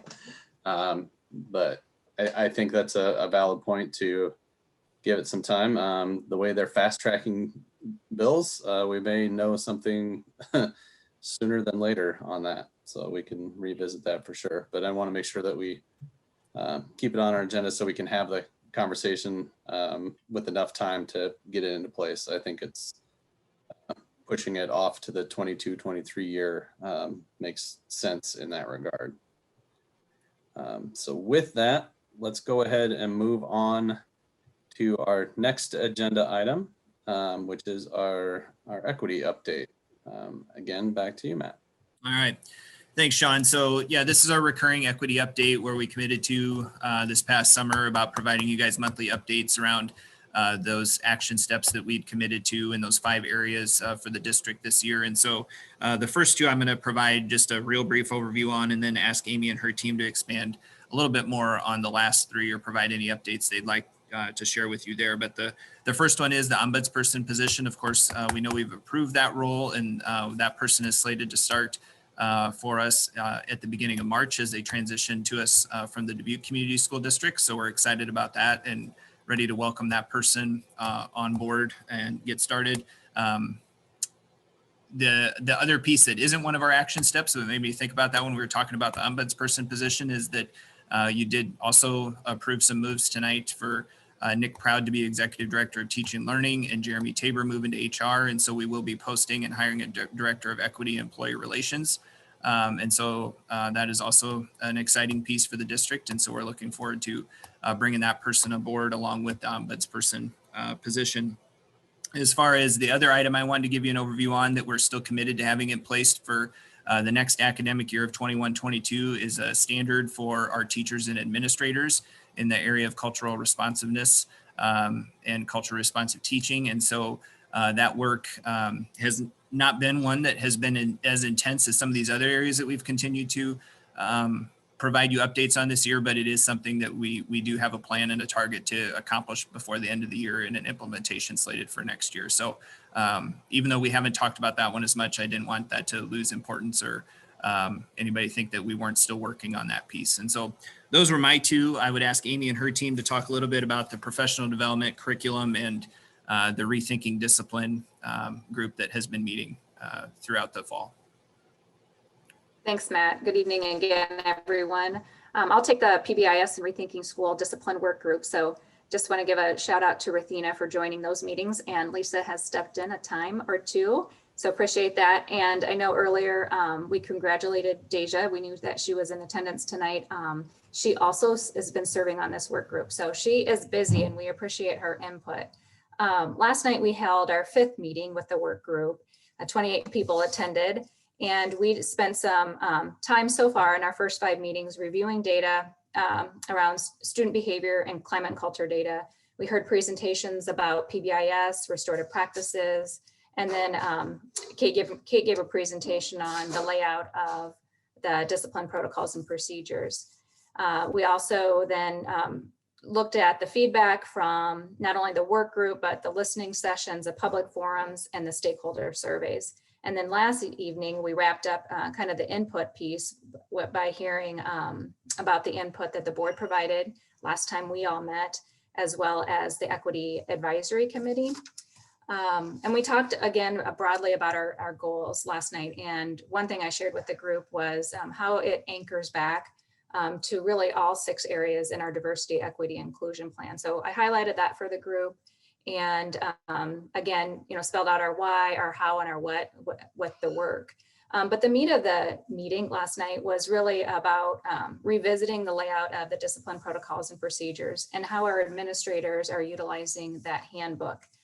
Recently, we have posted it to the district website on the front side of the website. So if you're interested in seeing it, it's out there. But what we did is after we went through how administrator would use it, how it was laid out, 9 of the 31 behaviors as defined by the Department of Ed are what lie in this particular handbook in the way of potential behavioral infractions that could cause a student to receive a suspension. So within those 9 areas, then we focused on 2 of the areas. Defiant, we call it DINDD, defiance, insubordination. I'm going to get them all wrong. Disrespect, I'm going to forget, and then disorderly conduct. And so we had the groups break out and review it, work through a couple of questions for them where we're asking them to look for language that could be perceived as creating bias, as well as anything else in the language that might be impacting the disproportionality that we continue to see in our data. And then from there, we set the group off with some more homework around the other 7 behavioral infractions that we outlined there. So that's been really great work, good conversation. We really dug in last night, and I'm anxious to see what they have to say as we move through these next couple of meetings. Brady's going to take the social studies review, and I'll have Laura talk about the professional development that we're offering. So let's go to Laura next. Hello. So sorry guys, I'm out and about. Can you hear me okay? Okay, perfect. So we are, well, tomorrow we have professional development for our secondary parents. We had about 60 parents sign up, and I'm going to give them the same training that a lot of our teachers had around cultural proficiency and culturally responsive teaching. So that's tomorrow night from 6 to 8. And people already signed up, so, and I believe they got their links, so that's happening. On the teacher front, we have about 3 more sessions left that are mandatory equity PDs, and where we're headed is in culturally responsive teaching. What we've been doing is talking about accountability measures when it comes to calling people in around cultural proficiency. And really, I'm hoping that we get to a place and space as a district where, our students will come to us when they feel like a grievance has happened or whatever, or they'll use the ombuds person, so on and so forth. Media. So that's really something that we want to get better about handling those situations. So this is kind of like right up that alley where the adults are practicing, so we can get to the place and space where when we have to give feedback to students, we can give feedback to students, and when they need to give feedback to us, we'll receive it. So that's really what it's about. We continue to have the cultural proficiency subcommittee helping vetting lessons and district-wide curriculum. So I just want to shout out to that team. They're doing a lot of extra work. But that's what we have. Thank you. Hi, everybody. This is Brady. Just to give a quick update on social studies, I'd like to start just thanking Laura, Sharita, and Andrea in the equity office who do fantastic with the PD, and the mobilization of the cultural proficiency team and the subcommittees that have been reviewing some of our curriculum and our lessons has been a really fantastic addition to what we're doing this year. And since I have the floor, Deja is on the social studies curriculum review team. And I would just like to congratulate her publicly on all of her accomplishments and what she does for us as a district. And I had the pleasure of being a participant in her MLK Day of Teaching and Learning's panel, where she talked and facilitated a panel and discussion with students about student activism. And I sent Deja email and said, you're going to have 1 million opportunities in your life and 1,000 people giving you all of those. But if you've ever considered being a teacher, we would love to have you as a teacher, because she's very, very gifted. Paris Basuk and Quincy Tate, also West High students, spoke yesterday at a subcommittee hearing on the education subcommittee on Senate Study Bill 1065, which is the vouchers bill, and they were phenomenal. I mean, just it makes me proud to be a teacher in the district. So I want to just give the shout outs. And what their message was about equity. And it's the work that I think the district has been doing, and their involvement of students. You could see that, clearly with what Deja was doing, what Paris and Quincy also were doing. So social studies curriculum review, we are in between our first and second meeting. We deployed our survey, and we had over 500 students, almost 700 family members, parents or guardians, and close to 200 staff respond. We have a fantastic person now working for us in the district, Michelle Croft, who has a lot of expertise in this, and she's compiling the data and then disaggregating it so we can take a look at it in advance of our February meeting. We're also using the Cultural Proficiency Team's subcommittee to begin a review of some options for our elementary school curriculum. We felt that it was important that they were the first group of people to take a look at it, because if it isn't going to pass their test, then we're really not interested in it as a district, was the decision that we made as a team. So that's where we're at. We'll have a February meeting and a March meeting to develop our strengths and limitations and our proposed plan of action.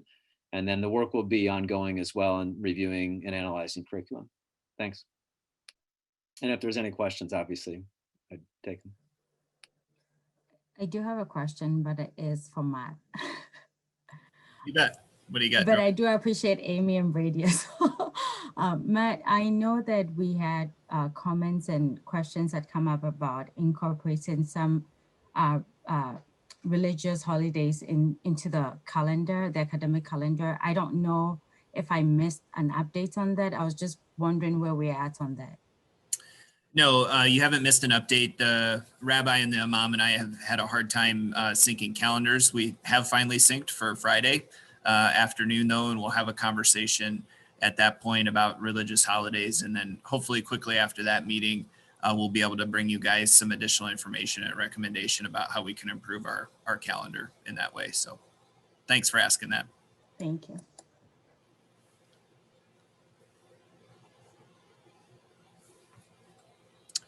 That is our update, Sean. So unless there's other questions. Looking around at faces. I don't think so. I appreciate the update from everyone.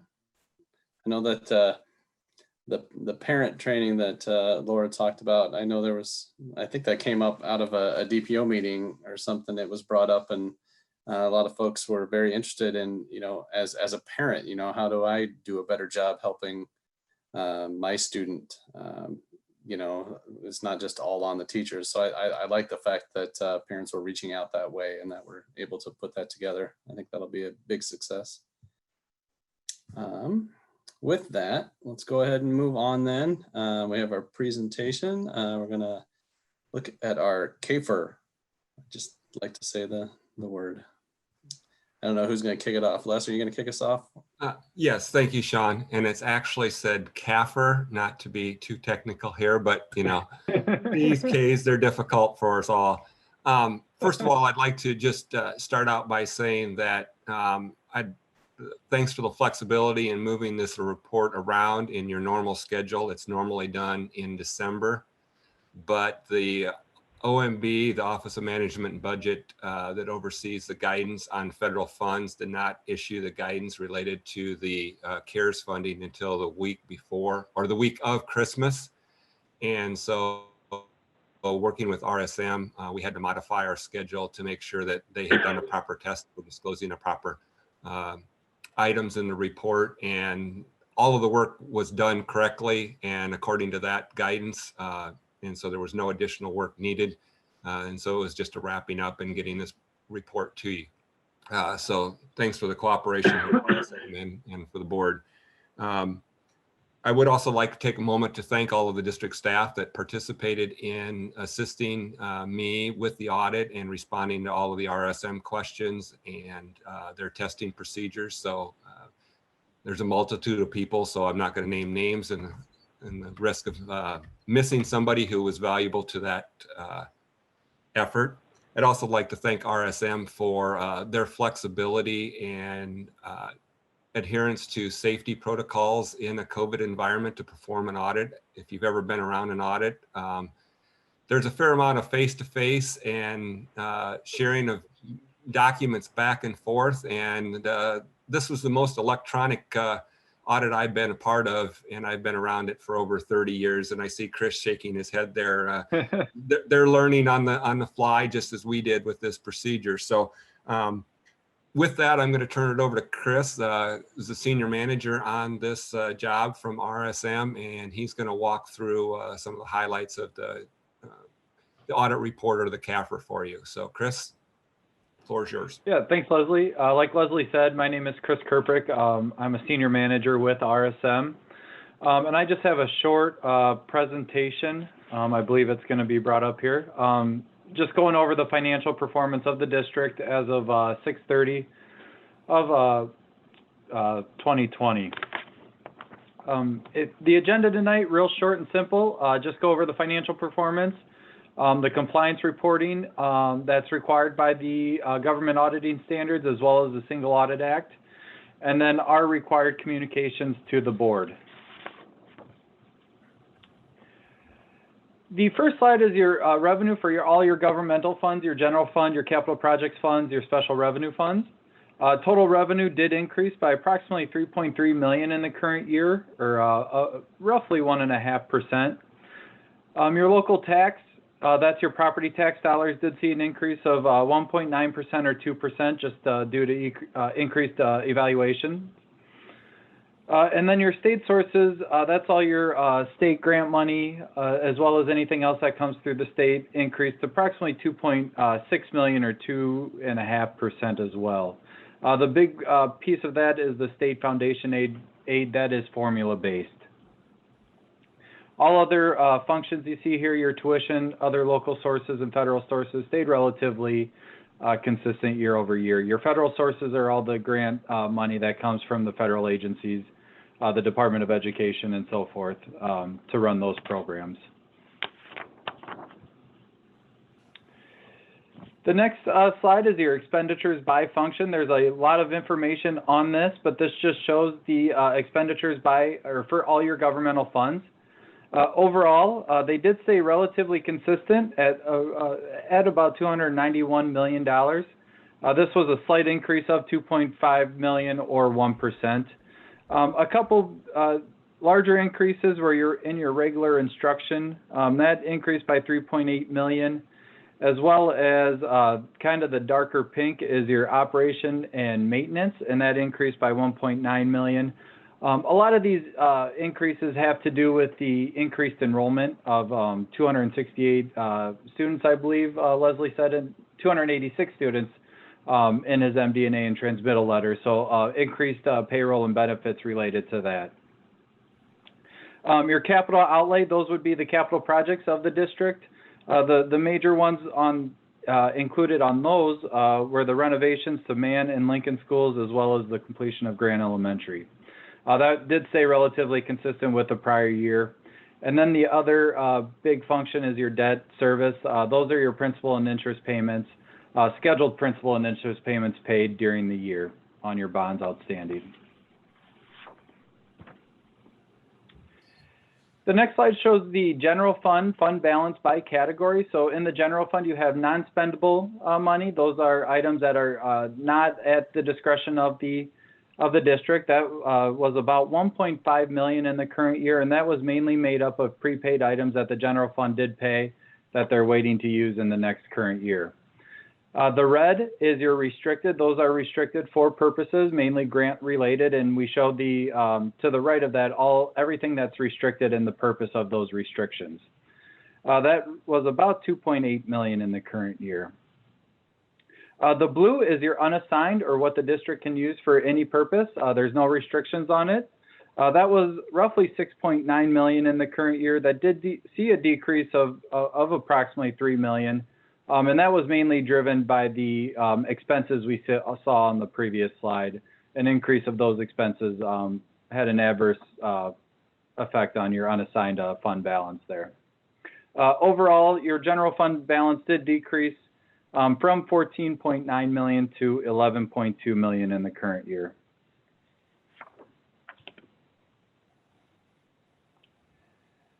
The next slide shows your statement of revenues, expenses, and changes in net position for your enterprise fund, your school nutrition fund. The yellow is your operating revenue, so your charges for services. That did decrease by 644,000 in the current year. That was directly related to the lower student participation related to COVID and those charges that are associated with the school nutrition. Operating expenses did remain relatively consistent as the payroll was still maintained within the school nutrition fund. And then the green is your non-operating. That did increase about 392,000. That is all the federal grant money that the school nutrition does receive, mainly through the child nutrition fund. So they did receive some CARES money. I think roughly a little over $1 million in the current year related to CARES money for, under the child nutrition. Overall, the fund did see a little bit of a net loss of 83,000 in the current year. Before I go on to the compliance reporting, any questions over the financial performance?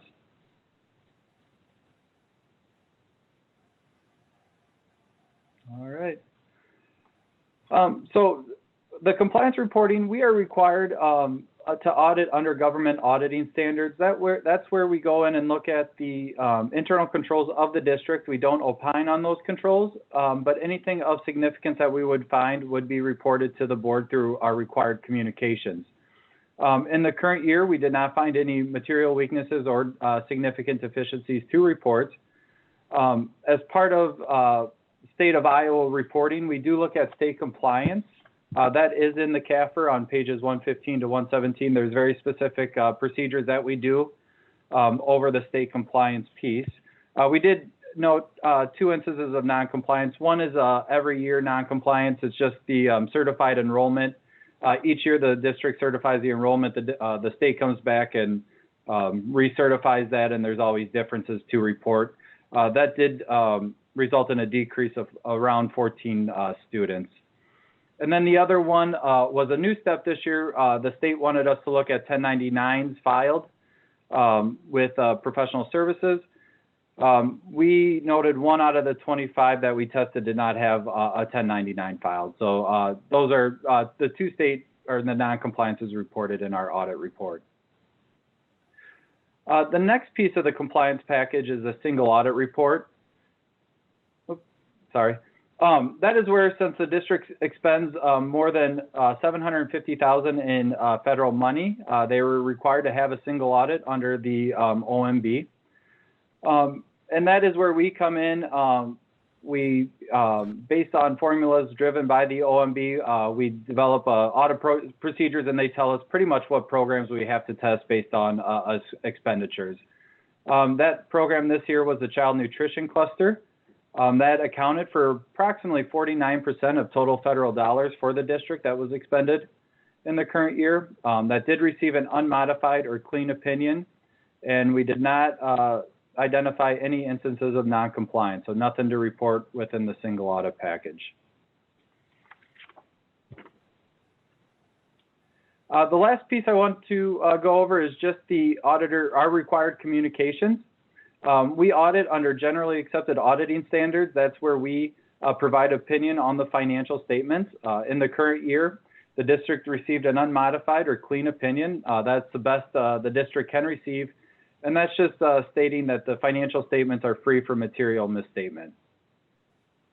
Each year, management makes judgments and accounting estimates within the financial statements. We come in, we audit those estimates and conclude that those were reasonable in the current year.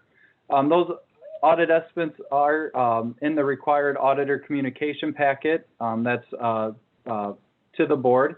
But those include the incurred but not reported for your health and dental debt liability, the actuary assumptions used for the net pension liability through IPERS, as well as your other post-employment benefit plan, and then your depreciable lives used on capital assets. So those useful lives assigned to the district's capital assets.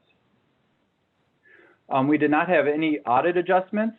So what trial balances Leslie provided were final.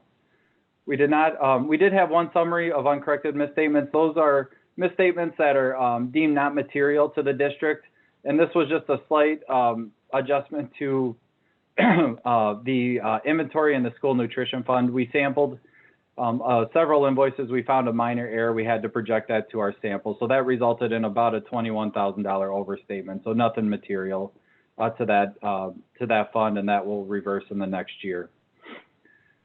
There was no disagreements with management. We did not, or we were not aware of any consultations with other accountants. We did not have any major issues discussed with management other than the OMB and the delayed release of that compliance supplement, as Leslie talked about earlier. And we did not encounter any difficulties in performing the audit. So that is all I had. I would open it up to any questions. Hi, Chris, Janet Godwin, quick question. I'm assuming with the 1099 issue you found, I'm sure it was not material significant. I'm just curious kind of the dollar amount that was, or the exposure there. And then maybe for the district, are there any additional controls or checks we need to put in place to make sure that we don't have that problem again? It was not material, or else it would have been obviously communicated more of a significant deficiency or material weakness. So we deemed it not material. I would have to look up the dollar impact of that. Leslie, do you remember that at all? But I know the district has put procedures in place. So, you know, we will need to test this again next year. So hopefully we won't find anything, or the procedures in place will help alleviate this non-compliance. And to that point, Chris's point and your question, Janet, we have reviewed why this one would have been missed. There's several categories on the 1099 that are on a company's tax document that they send, and it determines whether they get a 1099 or not. And so we're reviewing that, making sure that we don't miss any of those this year, and reviewed that. The 1099s for 2020 are new this year. They've put a new form in place, and so that's been a challenge as well to learn that. But we have circled back to review that, Janet. Thank you.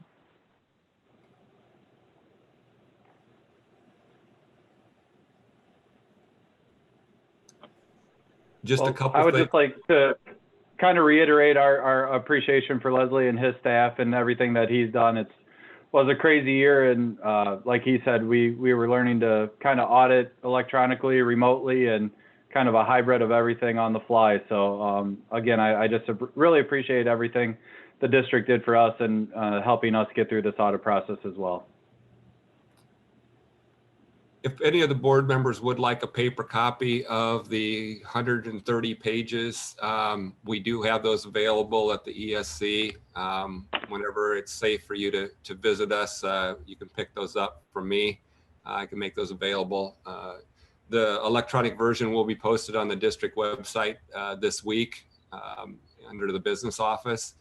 And we also took the liberties to do our filing with Emma related to our bond compliance.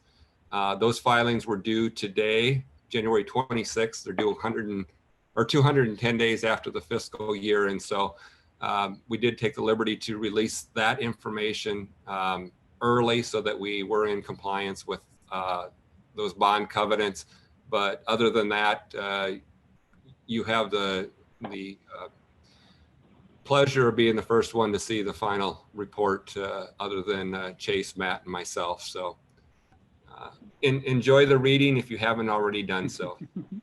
I actually did enjoy it. I'm a weirdo that way, and just want to say congratulations, Les, to another clean audit. It speaks really highly of you and your team, and the tone and tenor of you know, internal controls that we have in the district. I think that is really incredibly important, and just want to say thank you to you, and also to Chris at RSM for helping us with the audit. Well done. Thank you.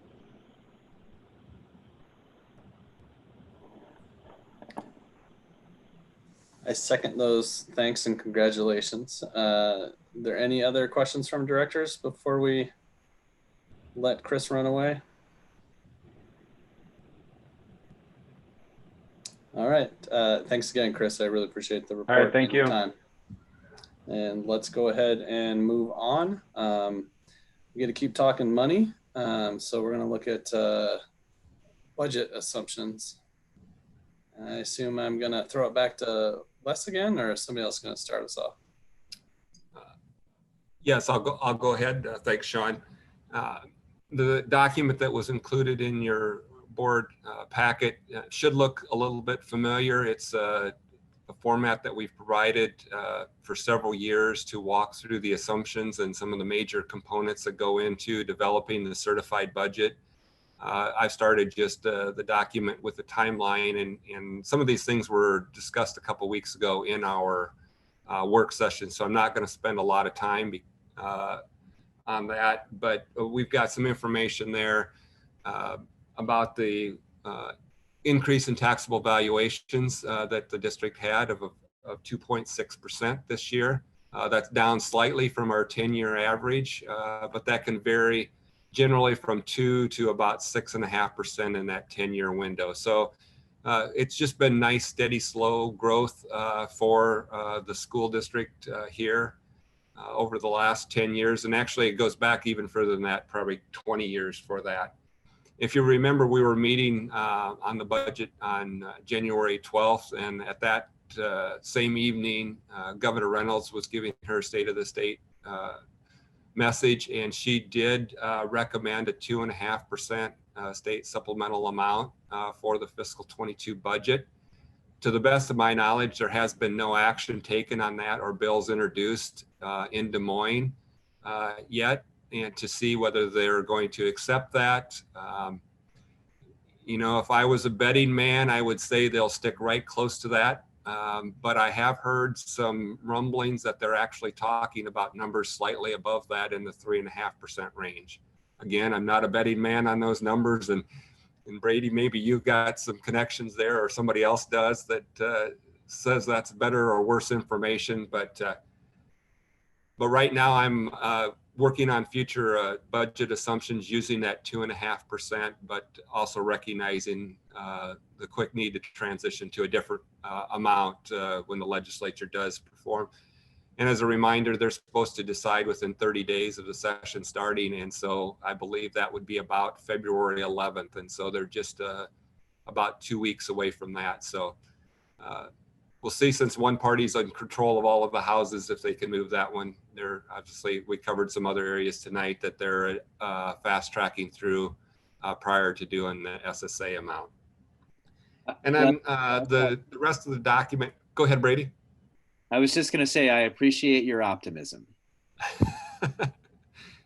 I will be happy with 2.5%, considering I was in the camp of 1%, and I shared that with Matt several times over the fall. So he's happy. I would tell you that our local legislators do not share your optimism. At least at the legislative forum last Friday, I believe the discussion was that it's likely to be 1.5 to 2 at most, is what they were hearing. No surprise there. There's some very strong reasons, and that 2.5 is a good number, or even higher this year, given the enrollment and the state budget coffers. But I won't go into that depth with this discussion and our assumptions tonight. And the rest of it, I think, is pretty self-explanatory in the document of what the assumption and what the pieces are that we do use to build our budget. So with that, I will just open it up to any questions, any concerns that you have there, or anything that you believe that I should work with Matt and Chase and Amy on as we develop the budget and present it back to you in the coming weeks.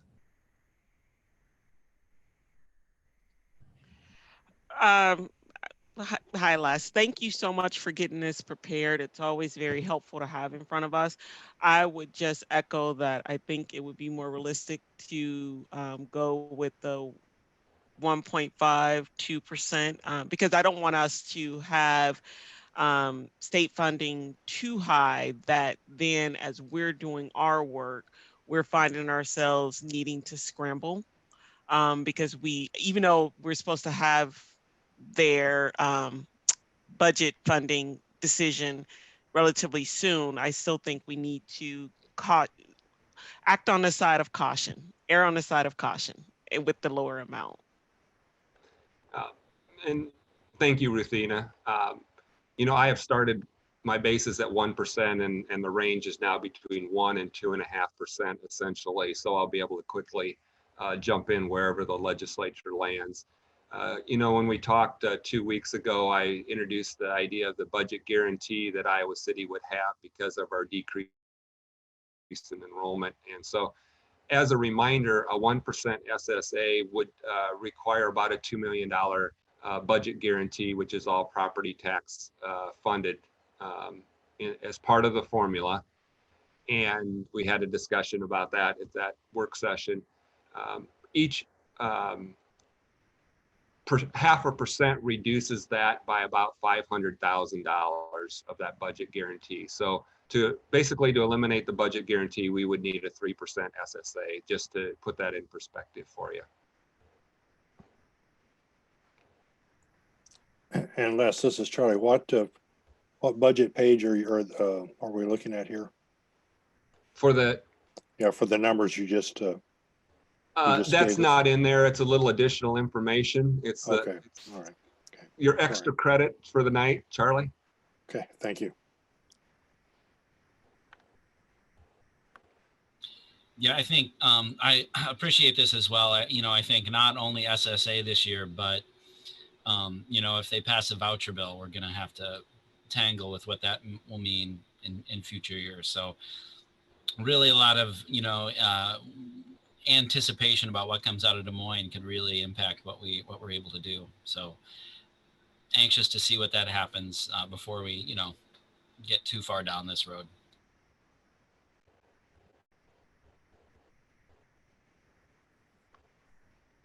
We've talked about it before. I'd really like to see our, like cash reserve, starting to go the other direction from where it's at. I'm working on that goal, Sean, as well. And Matt and Chase and I have had that discussion that's also a common goal.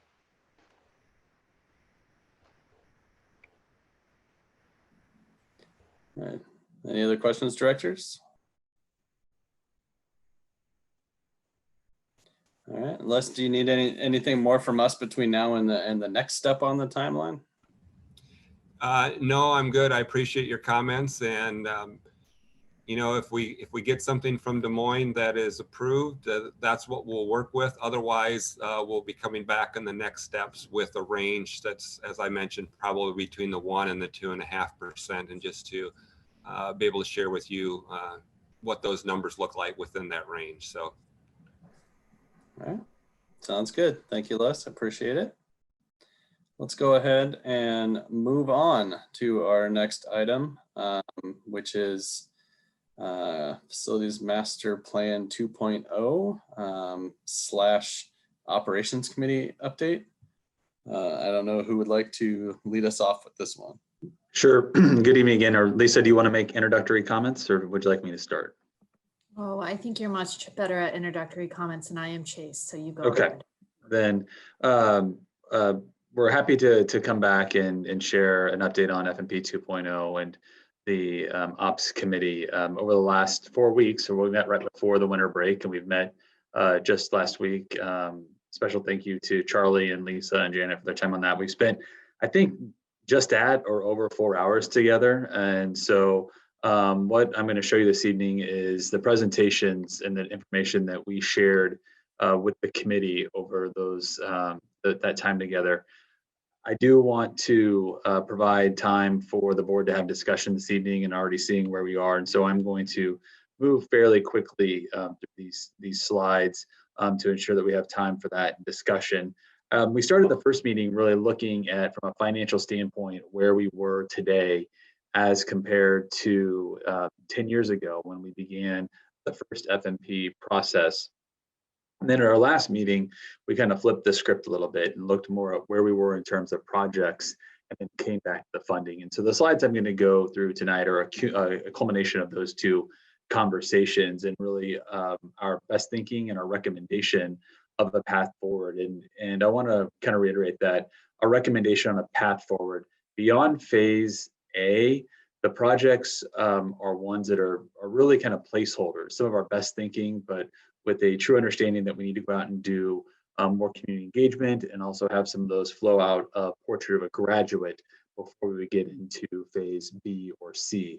But as we look at the first phase or 2.0 phase A, you can see on the left-hand slide, those are some fast facts about this phase. And then on the right-hand side, you see some of those projects listed out there. We've intentionally looked at it in terms of year 1 through year 10, not associating a specific calendar year with that yet. We'll make a recommendation, and Lisa will talk a little bit about that. But that's intentional right now because the board does have the opportunity to maybe pick when we start that process. And so you can see that this phase A would go from year 1 through year 4 with an estimated cost of just under 50 million. We've identified 3 funding sources for this first phase, Save, Pepple, and Pearl. And how we came up with the projects on this phase, these are items or initiatives that there were included in the original needs assessment or flowed out of that needs assessment as we did FMP 1.0, but we didn't have enough money or time to get to some of these projects. And so these are ones that we feel are well-defined and are things that we've had that community engagement around and know where the pulse of the community is on these matters. You'll recognize there's several projects for City High on here, several projects for West High, for Southeast, for Northwest. And if you remember where we are in the current FMP, these are schools that got a lot of their work done at the very end. And so it makes sense that some of these projects were ones that we knew were on the horizon and that we would need to get done as we approached FMP 2.0. You'll also see Hills Elementary on this phase A. This relates to some conversations that the board had with the Hills City Council a couple of years ago, and some of the agreements that were made at that time, and us making good on that promise as we move forward to FMP 2.0. And again, the funding sources we look at are Save, Pepple, and Pearl, and this first phase coming in right under $50 million. As we move on to phase B and phase C, I'm not going to necessarily go through the projects for the reasons I laid out at the beginning, is that while Dwayne and his team, who have done some tremendous work in seeing not only where we are, but where we can go short-term and long-term, have identified some needs that we believe exist for the district. But the administration is just one voice in this conversation. And we've also had a lot of conversation among the board and the administration about Portrait of a Graduate really helping set the kind of the North Star for where some of our facility improvements will go. And so we want to make sure that that work takes place first, and then we go out and do another needs assessment and some community engagement around some of these projects that you would find in phase B. We have identified projects that really range up to almost $100 million.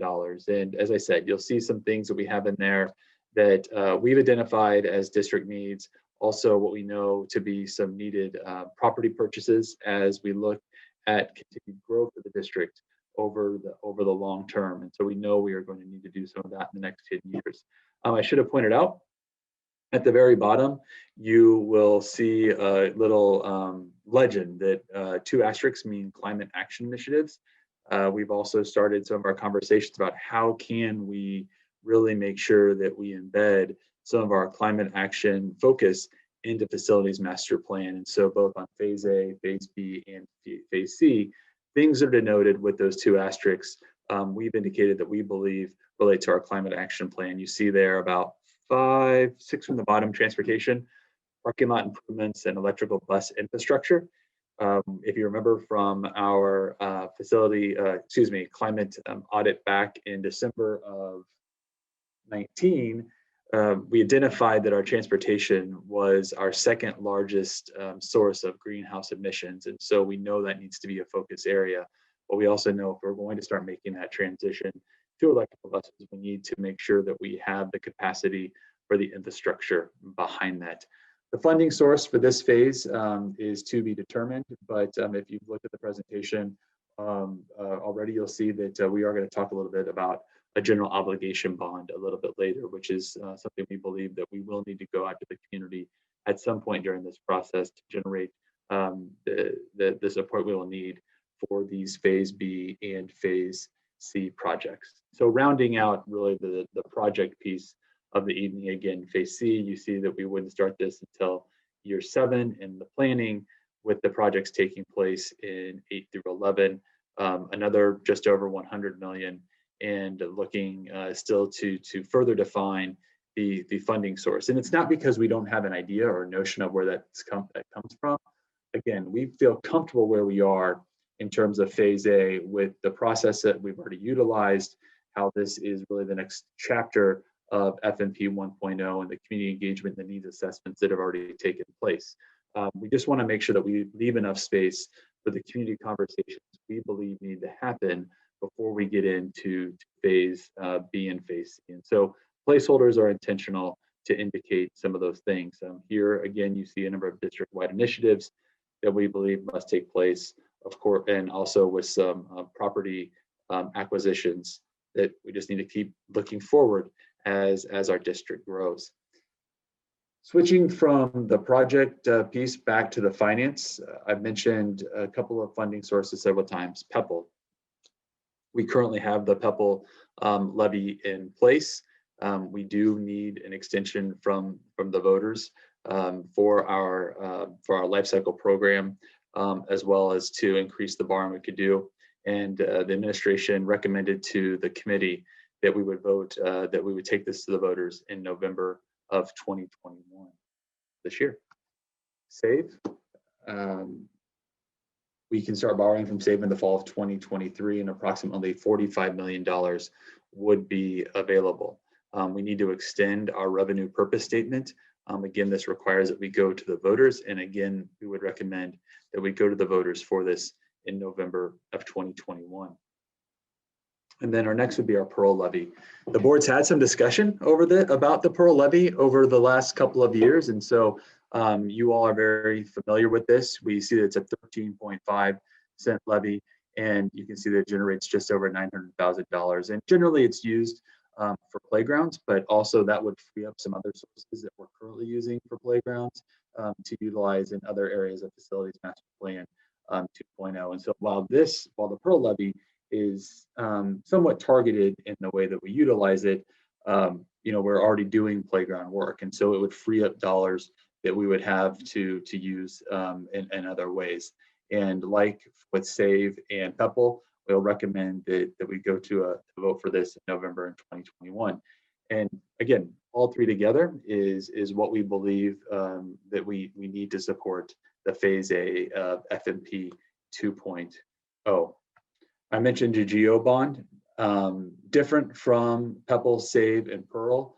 The GEO bond requires a 60% approval by the voters. As I've mentioned, we've left phase B and C open to more community input flowing from Portrait of a Graduate. And so the recommendation is not solid on when we go out for the GEO bond. We think there's some work to do in terms of not only this phase A, but doing Portrait of a Graduate engaging our community in this process, making sure that we're delivering on our promises and we continue to deliver on our mantra from FMP 1.0, on time, on budget, right? Words that we said a lot for a 10-year period, and we want to be able to continue those. But we think it's important to bring this up as part of the conversation, because just like in FMP 1.0, we know that we are going to need a general obligation bond at some point during FMP 2.0 to accomplish all that we believe is good for the district through this entire process. The implications, though, obviously, we're asking for additional support from our taxpayers, and so we think it's important to be transparent. Leslie did some quick calculations this week to pull up so we could give an example of really what are the implications for our taxpayers when we look at going out for these votes this year. And so you can see right there really how Pearl and PEPL and SAVE impact the individual taxpayers. And we think that's important. We value greatly the support that our community has provided us over the last 10 years and really always provides us. And so I think it's incumbent on us that we're honest and upfront with them in terms of not that we're only asking their support, but what this means to them when they support us. And so this just gives us a little snapshot of what the impact of passing these votes in November would have. And why we keep talking about November before I turn it over to Lisa is that there was a change in the state code this year that really limits the time that school districts can go to the community with things such as PEPL or Pearl. And they've given 3 dates in odd years and 2 dates in even years. So in 2021, we could go to the voters in March, September, or November. Obviously, we're not going to go in March, with that being 6 weeks away. September will quickly be here upon us, and we're going to reopen this. We start a new school year, and so we've targeted November. And one reason is because in 2022 there's only 2 dates, March and September. And the caveat in the law is that if we go to the voters and a vote fails, we have to wait 6 months. And so it really starts to extend the timeline out if we don't pick an early window. And so as we look at coming to the end of FMP 1.0 now, if we go to the voters in this fall, we believe planning would happen in 2022 with breaking ground on new projects in 2023. And so we can start to do the math and lay that 10-year time frame down on a calendar to know how it's going to impact and how it's going to move projects backwards and extend that gap between 1.0 ending and 2.0 beginning. I know I went very quickly, and that's a lot of information, but intentionally we really want to hear from the board and open it up to some questions and conversation. Before that, Lisa, as the chair, I just turn it over to you for any comments.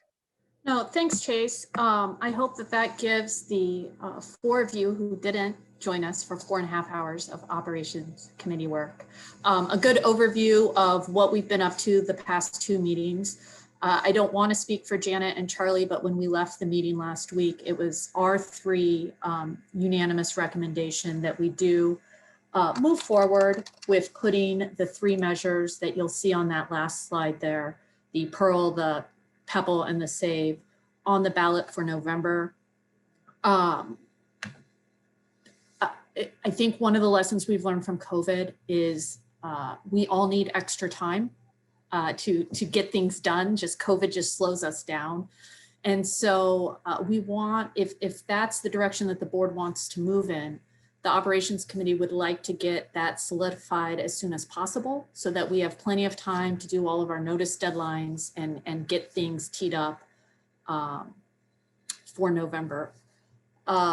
And so part of what we are hoping to accomplish, we're meeting next Tuesday as well. And I'll say that will start our regular meetings on the first Tuesday of every month. We've kind of been hopping around in January, but we are going to start meeting on the first Tuesday of every month regularly.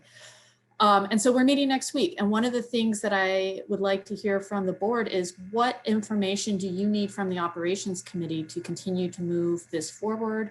And when might we as a board be able to put this on the agenda as an action item? Any questions, information, things that you need from us, we'd love to hear tonight so that we can address it at our meeting next week. And I think that's all I wanted to say.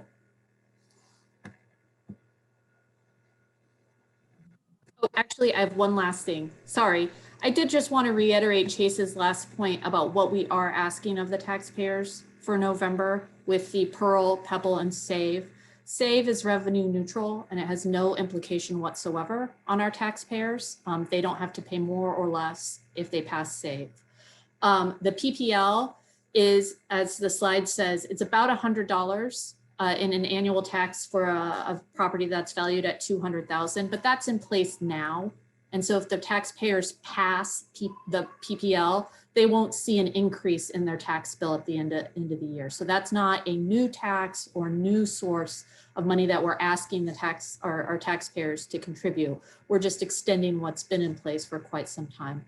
The one new tax would be the Pearl tax, and that's about $15 a year for a property valued at $200,000. And so what this package really kind of represents is us asking the voters to look at about a $15 increase in their tax bill per $200,000 of assessed value. And with that, I'll stop talking. I was kind of hoping to get an explanation a little bit on the Save. I'm trying to reconcile why you vote in 2021 when 2023 is the first opportunity for borrowing more, and we have an RPS. Does it expire? I guess I can't quite figure out why there's the date discrepancy on that. My understanding, and Les, correct me, or Lisa or Charlie or Chase, I think that the thought process was secure the funding and know when so secure the funding, and then there's timelines by which we could actually start using that funding, but knowing that we had it secured would help us do better planning and prioritization. I think you saw the 3 buckets of projects. There's a lot of stuff that's already been identified. Dwayne and his team have done a really nice job of identifying all these ideas that have come up in FMP 1.0, plus kind of life cycle things that we need to continue on. But so I think the theory and concept was, let's secure the funding as soon as we possibly could, and then start the prioritization. And then when we're able to start utilizing those funds, we'd have a prioritized list to go after. But Lisa or Chase or others, please chime in. The other piece, and Janet's outlined it pretty well, there's not a required timeline that has to be approved before 2029. And that's a long time, to your point, Sean. But able to borrow a future saved revenues past 2029, because we currently have those funds spoken for the borrowings that we did for FMP 1.0. We would have to have an approved RPS that allows us to use that future stream of saved revenues from 2029 to 2049. And so it's just that opportunity to look forward and to plan forward for this 10-year plan, knowing that we would need funding of that nature or those revenue bonds. The other option is you don't extend an RPS, but then it all has to be a general obligation bond, and then that's a tax increase. Are kind of the two options to fund the plan. Does that answer your question, Sean? Yeah, for the most part, I guess. Not knowing, all of the timelines for everything, it looked like all of those things were needed for your phase A. Is that what we called it? So that tells me that the funds where phase A, the timeline would at least go or start or extend however many years past the 2023 timeframe when we could start borrowing against Save, or just trying to get a little bit of insight onto how that first chunk would start to play out timing wise. And like, you can't borrow against the money you don't have secured in that sense, Sean. Yeah. So if you don't have it secured through the vote, then you can't borrow against those funds to do that work. And we also can't really start projects that we don't know that we don't have the funding funding to complete. And so even though it would be a multi-year phase, we would want that, as Matt said, that funding secured up front.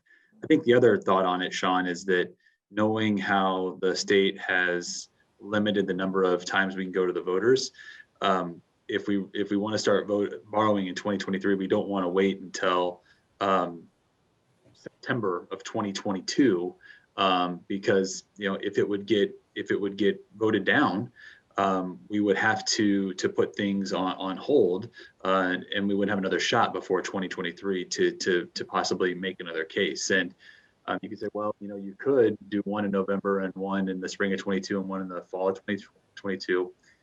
I think we need to have a little bit more discussion on that, but we also don't want to go into a circumstance where there becomes voter fatigue, where every election we're going back to the board, we're going back to the community and ask them to approve something different. We feel like if we package them all three together and wrap it around of this is our funding source, phase A of the facilities master plan, we have the ability to put that out there and generate that support, rather than trying to do it one during this election, one during the next election, and one during the third cycle. I think there's a concern that you could run into voter fatigue if you're going back and asking them to approve something different every 4 to 6 months. But I understand the points. Maybe there is some more discussion we need to have around that, because that's just one strategy to look at. But that's the points that Janet made and Les made and mine, I think, are kind of the ones that got us to coalesce around the idea that we would bring all three in November of 21. There's also a cost component for the board. Every time we request an election, it costs the general fund in the neighborhood of $15,000 to $20,000 to host that election. Since we already know we're going to have a cost of a school board election in November of 2021, there is some sentiment to already capture those costs for this vote.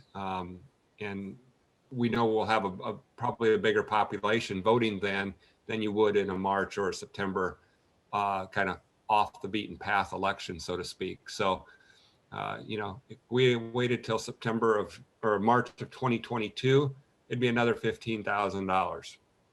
And every time thereafter, we would incur that cost for each one of those votes, in addition to what Chase was speaking to in terms of voter fatigue and just the whole communication pattern that you might put together for all of these, and how there is some symmetry to the plan. I just want to emphasize what Chase said. Thanks for that, Les. That, I think a big part of this is we have to be able to explain to people what we're doing and how it fits together and how it works. And so not only, that voter fatigue concern can come in different ways too, that, they're just not understanding why we're asking again for another support. And so I think bringing it in those phases, and as far as the packages go, is also something that's explainable and understandable to our community about how we're progressing and phasing through that. So I do think that's a really important point for the board to consider as we look through this, so that people understand. The school finance components obviously are hard enough to translate and communicate to the public. And so anything we can do to try to, I think, make that digestible to folks is better.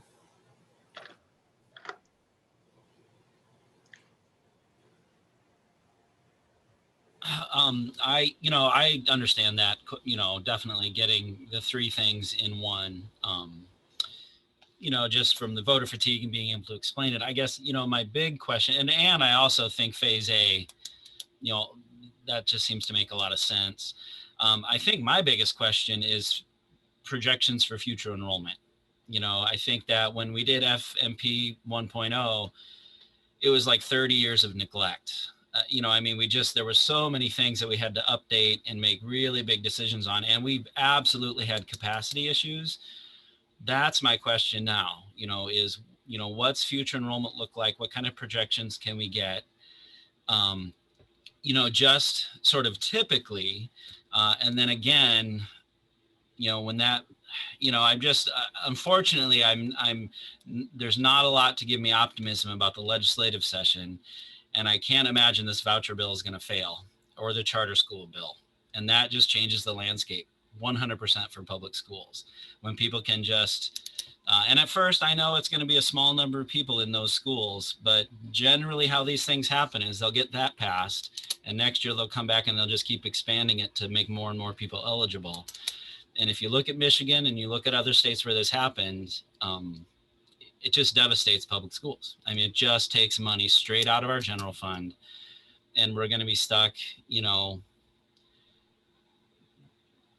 that's my biggest concern. So really, and I know there's a lot of unknowns, but with the voucher bill, I think that's going to be not something we'll easily be able to predict. We will be able to predict how many of our families are eligible, to take advantage of that, with how many of our schools are going to meet that criteria. But in general, I guess I'd like to see what our growth projections are kind of moving forward for the next 10 or 20 years, especially in those later phases. When we talk about new schools and where those new schools will be, I think those are kind of big questions we need the answer to. And I don't remember the last time we got a really robust, I believe it was a few years ago. And frankly, I'm not sure when we got our last just enrollment report in general. Sure. So, Matt, sorry, are we going to say something?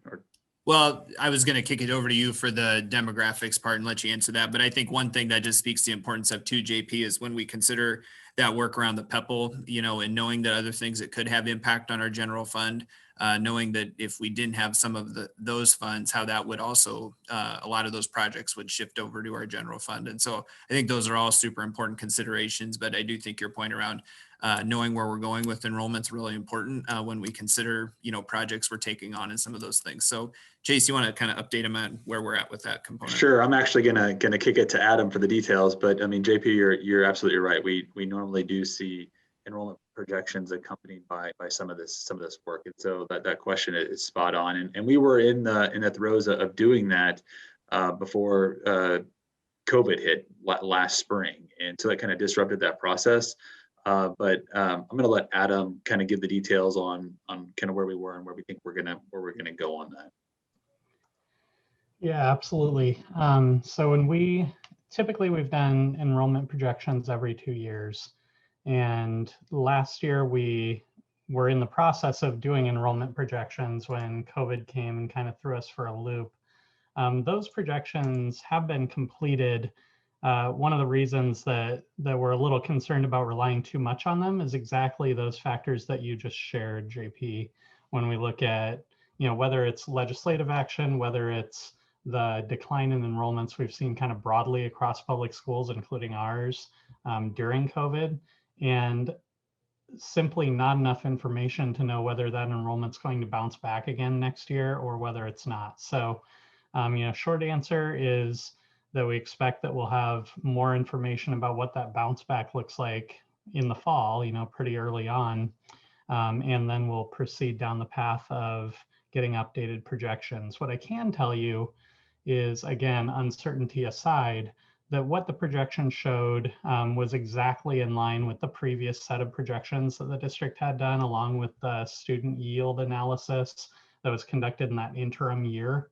And what that showed is that our growth is likely to slow from what we've seen over the past 5 to 10 years, but that we do expect continued growth till, right around when we get around the 15,000 to 15,500 student mark.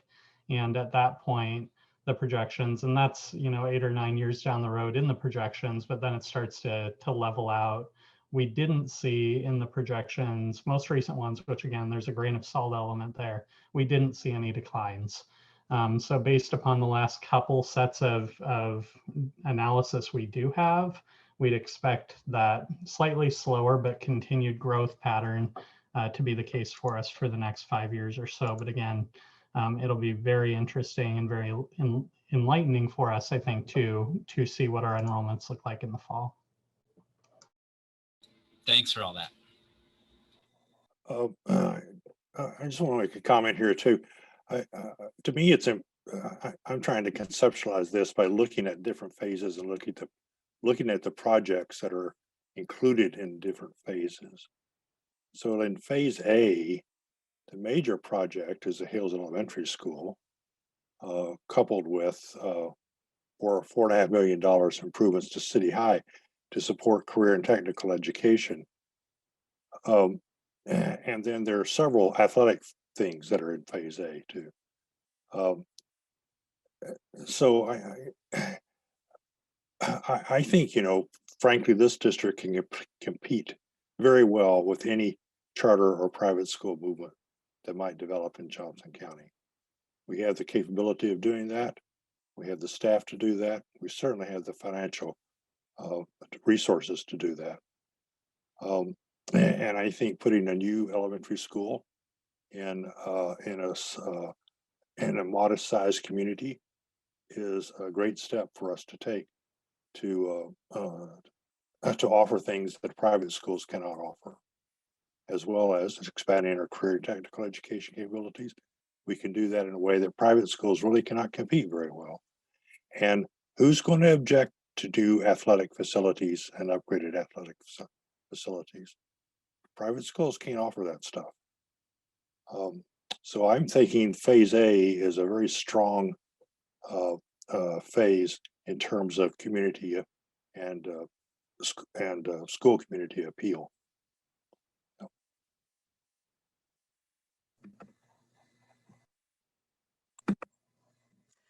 Yeah, JP, I felt a lot of the same way you did going into the operations committee, that, you know, we need to look at enrollments and things are so up in the air, and we don't, you know, we need to know what we're asking the money for. And then when Dwayne walked us through this phase A checklist, I mean, these are all like very concrete projects that really we kind of said we were going to do in the first phase, and then they got left behind. And so when I look at phase A, I don't think we need a lot of enrollment projections for or future planning or portrait of a graduate or big discussions about these projects. These are all things, and like Charlie said, getting Hills their new elementary, that's the single biggest project. I think there's $2 million of property acquisition on there for potential new school sites, and maybe we have that's perhaps a little discussion there. But other than that, these seem like projects that we just need to happen. And then the recommendation up on the GO bond slide is we may not ask for the GO bond for 4 years. And that's the time that we really sit down and do the work, right? And we look at the enrollment projections, and we look at project portrait of a graduate, and craft this long-term vision of what we want the district to look like. And then we go out after we have that vision in place and talk about how we're going to support it financially. And I hope I got this across. I meant to say, I agree, phase A and the vote in November on all 3 projects. That to me seems like a continuation of what we promised.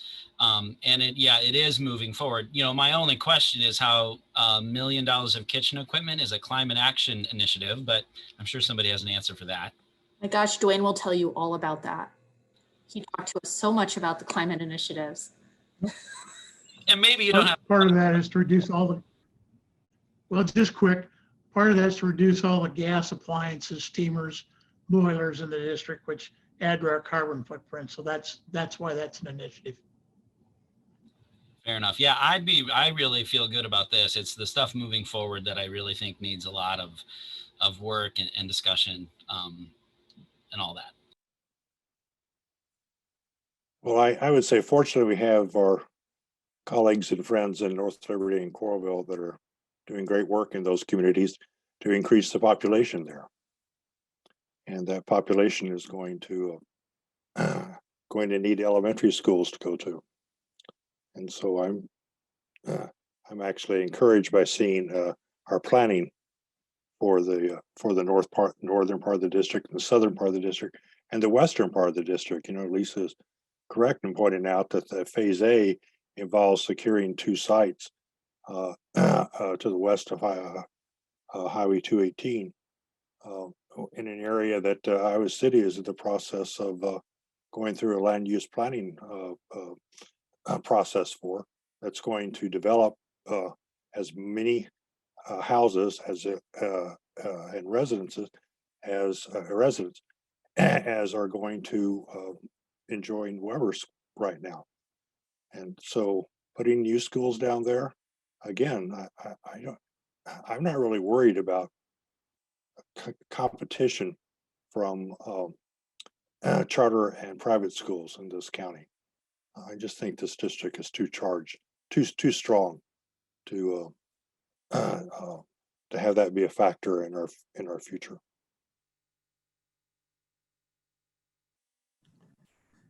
So if we were to, you know, go back in time, you know, 10 years before we started doing, you know, an actual master plan on our facilities, and we were just sort of doing it ad hoc, kind of each year things pop up and we had to figure out how to pay for it. What it seems, other than maybe the Hills Elementary, that a lot of the stuff in the Phase A would be a lot of those things that we would have found that needed to be addressed one way or another, and we'd have to figure out how to pay for it. Is that a fair assessment as to what it would have been like had it not been planned together? I see some nodding heads. So well, and then you just get into the conversation, Sean, about everybody competing, you know, for it when there's not that was the benefit of having the well-articulated plan about people knew when things were going to happen and how the balance was achieved about what side of town, elementary, secondary, all of those different components. And otherwise, so you're right on. I mean, you start taking those projects ad hoc and everybody's arguing for their project being more important than somebody else's project. And so that's what, you know, we need to caution ourselves against and make sure that everybody knows their plan and their project is important and accounted for and put together in a comprehensive fashion. So that will still come into play with all the Phase A projects, right? I mean, they need to be put into some sort of order with some priority assigned to them. And I think that's, I mean, we did, you know, in the presentation here, you're talking about the community input on Phase B and C for sure, but people are going to want to weigh in on that prioritization, even within that Phase A. So that's something that it's probably going to have to, you know, be worked out ahead of time, right? If you're looking at a November timeframe for a funding vote, you know, that needs to get taken care of. So my understanding is that for the RPS, Pearl and Pepple, we don't have to be quite as specific as we do in a geo bond. I could be saying that wrong, but your point is a good one, Sean, in terms of the prioritization and setting good, strong, clear expectations around priority and timing. You know, we did as a board meet in Hills. We talked to the teaching staff and the city council there, and we have heard a lot about the needs of Hills Elementary. And I think, you know, we agreed that something needed to be done there. However, the price tag for that building is big, and it won't be able to be funded until and if we were to pass an RPS, right? Utilizing SAVE funds, and that's not available to us until fall of 23. So there's shorter term things that we can do with smaller dollars that would come from Pearl or Pepple, and then there's longer term things that we would need for SAVE, and then longer term things that we'd need through GeoBond. And so, I mean, I think you make a really good point around prioritization, but I think sequencing is also something we need to be very explicit about. I think we should really take pages from the playbook from the team that did FMP 1.0 in terms of the community input, the planning, the prioritization, the strong community engagement leading up to votes and planning. The good news is a lot of the things on Phase A are already, have already come to us through community engagement like Hills, but we would have more work to do. And so I think, you know, if the board felt like charging the operations committee with doing some work starting next Tuesday on, you know, what would this phased set of activities look like leading up to a November election, you know, put some time parameters around the work that we would need to do in terms of setting our intentions for being on the ballot, setting our intentions in terms of community engagement, setting our intentions for communications, and just kind of putting together what a roughed out plan might look like. I think that would make things more tangible for us in our conversations. And so we can start getting our arms around, like, what would it actually take to get us to November election with these three things on the ballot, and what do we need to do as a board and an administrative team and a community to get us there successfully. Because I can tell you, if we're signing up for a vote in November of 21, I mean, I really would want to do all the work necessary for those things to pass. And again, playbook from the previous team, we did an amazing job and the communications and the planning and the advocacy. I mean, it was immense and tremendous, the work that went into that. We wouldn't have to do as much for those 3 items. It's I think 50% or majority vote as opposed to 2/3, but still, we would need to do a lot of work, and we would need to be able to look each other in the eyes and agree and commit to doing it successfully. So I think if there's enough kind of momentum from the directors, we can take this back, Lisa, to our meeting next Tuesday and maybe start putting a plan around what would this actually look like for us to get to November.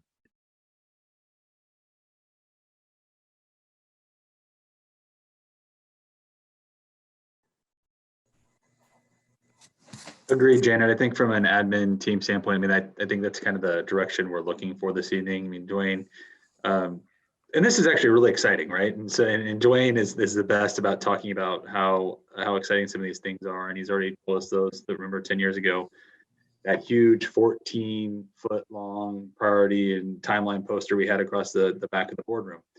Those are the type of things we plan to do again. I mean, Janet said it, you know, we need to replicate that playbook. There's no need to reinvent the wheel. We know some of that.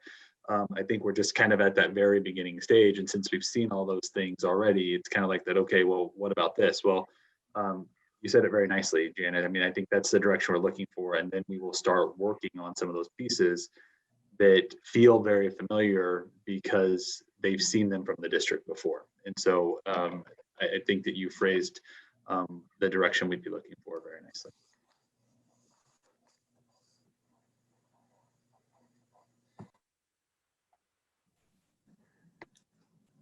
Any other questions from directors? It kind of sounded like maybe the committee was looking for some sort of direction. No, I think Janet summed it up nicely. I mean, if the board as a whole feels like we're on the right path with these 3 items on the ballot this November, then we'd like some confirmation of that so that we can move forward with, you know, putting together a solid plan about then what that does look like.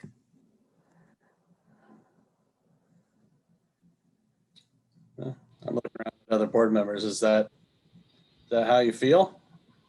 Yeah, I support that.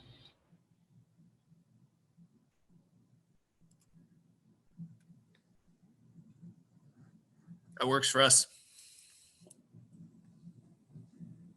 Well, you got your 3 committee members and JP voiced it, so I guess you got a majority there. It obviously, you know, right? The committee has the benefit of having, you know, talked through this already and have time to digest it. So you're a little farther down the path than I am. I will tell you that November doesn't feel that far away anymore because every day seems to be the same day. So we came from last March to now, and it seemed like one day. And it also seemed like 24 years. So November could come really fast. And so I need to digest it a little bit, but it feels like it's directionally accurate, which is maybe all you're looking for from the rest of the board. But I need to digest it a little bit more to really jump on board. But I do think there's a lot of good pieces there, and all your points are valid. So I appreciate all the work that you've done there. It is a lot. And I think that's why we need to play it out, all the steps leading up to November, to do a reality check, right? Can we get there from here, Sean, to your point of it's not that far away? And if we want to do it and be successful, can we commit to doing all the work? So I think if we can do that starting next Tuesday, and then maybe bring back, here's what it looks like, have a work session maybe to spend a bit more thoughtful time on it and dig in a bit more, because you're right, we've had the opportunity to spend what did you say, Lisa, 4.5 hours on this. We're not new to it, and so maybe we can take this next pass and bring it back and maybe have a work session idea. We can maybe talk about that in agenda setting. So, you know, one point I'll make, just logistically speaking, I think this has a better chance of passing in a November election than any special election. I just think the turnout is going to go in our favor, especially for a 50%, you know, a majority vote. I think if we wait, we worry about a low turnout in a March or a September. And then I think a low turnout hurts us in this. And my bigger concern, frankly, is adding to our debt service obligation. I mean, we talk about wanting to get that cash reserve up. So for me, the future GO bond, I get it. I see the numbers. I see what we want. But that's when that gives me a lot more pause to add on to that debt service obligation when we're already carrying a pretty heavy one right now. But this doesn't add to that. And it doesn't raise taxes, you know, but a very little bit on folks. So that's why I feel a lot stronger about this phase A.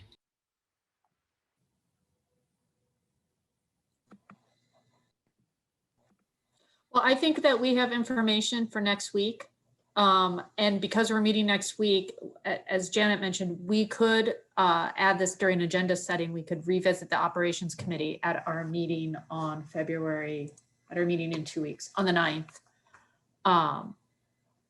and provide more detail going forward. Again, as JP and Janet said, November is coming very quickly. And so what I really don't want to happen to this is for us to ignore it for 3 or 4 months and then find ourselves in June and then say, oh my gosh, what happened? So I want to make sure if we have the time as a board at our regular meetings to keep updates and moving the work forward, I think that's important.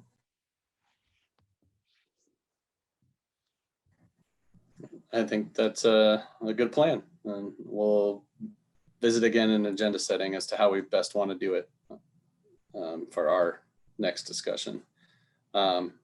We still have a couple more things on our agenda, so let's go ahead and move on into the action item section. And the first up is the Chapter 103 revision updates to our policies there. I don't know where we want to start off with this. Sure. So Lisa's not with us this evening, so Amy's probably going to just provide a couple introductory comments and follow up from last meeting. Remember, we put these in front of you last time with the idea that we're to be preferably approved by the 20th of January. That's why we didn't follow our typical process of going through P&G, but they came to us from the state with a relatively quick timeline for approval. And so with that, I'll turn over to Amy and ask her to provide any overview, and then we'll work to take your questions. Sure. Thanks, Matt.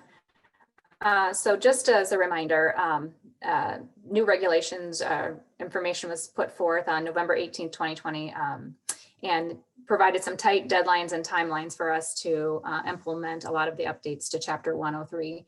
So what you saw presented last time was 2 policies, 1 regulation, and 3 exhibits.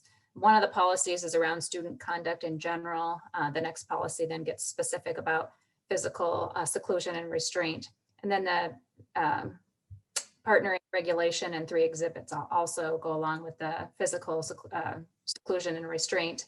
We did add to the regulation 503.6R1 some additional language detailing that about the building and district level review. So I know that Director Eastham had asked last time if we could outline that, and that's the regulation that we determined to put that in. So the very last portion of the regulation, we did add that those ongoing reviews are in there. This is not policy that we take lightly. I would say that that document that Lisa provided in the PowerPoint, linked into the PowerPoint last time, which has the full report on it, is 25 pages long. And essentially what these policies, regulations, and exhibits do is outline what we see there. And with that, I think we take some questions tonight.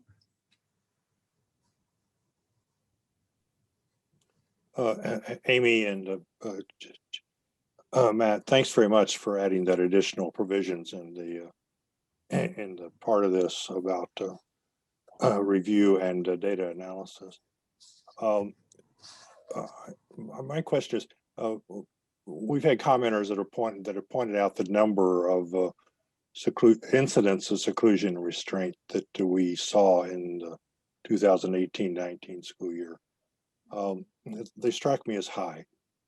My question is, what do we have mechanisms in place at the moment or now going forward that we could utilize to do some of the things that commenters, and I'm sure the staff and the teachers want us to try to do, which is overall reduce the incidences of seclusion and restraint and do much more preventive work. do we have a mechanism for doing that now that involves the public, that involves the community? Yeah, Charlie, are you asking if there's a committee that's been formed around this? Yeah, and that does the committee have what it needs, what people on that committee need to accomplish, to work on some of the goals that have been outlined for us? Yeah. So I would say we do not have a stakeholder committee that's focused on Chapter 103. Of course, we have the PBIS and Rethinking School Discipline Work Group that's more focused on just the broad behavior in general, right? And so part of that work is how we're working through behavioral infractions. But we knew when we were digging into the DPP that we needed to be thinking more about restorative practices and restorative justice. And for the last couple of years, we knew that that document alone is a nice standing document, but really we needed to be helping to outline all the proactive preventative measures we have in place. And you're exactly right, all the way from PBIS or Tier 1, Tier 2, Tier 3 to everything else that we're doing in between. Because by the time we get to a crisis situation, which is where we're at when we're secluding or restraining students, we don't have, we have to intervene. If there's an assault that's happening, injury that's occurring, property damage, so on and so forth, we don't want to find ourselves there. So what are all the steps along the way that we can be doing? And so we could get into detail and have, a lot lengthier conversation about all those pieces in place, but that we have in place and continue to work on implementation. It's vast and it's deep. Obviously, there needs to be more work done when we still have 1,400 seclusions and restraints recorded, like the speaker shared tonight. Last year about this time, or maybe in February, we did share some data from the previous 2 years on our total number. And, there's certainly work to do there, but you're right, it's certainly in the proactive approach. And I would say if you're talking about a stakeholder group, that PBIS and Rethinking School Discipline group, who I think after we get done with the review of the DPP, we will turn our conversation more to restorative practices and restorative justice. That work is happening across the district, but I would say there hasn't been standardized implementation of that work. So we've got a lot of buildings dabbling in it or have done trainings on their own. But I think that that's going to be a critical component for us as we move forward.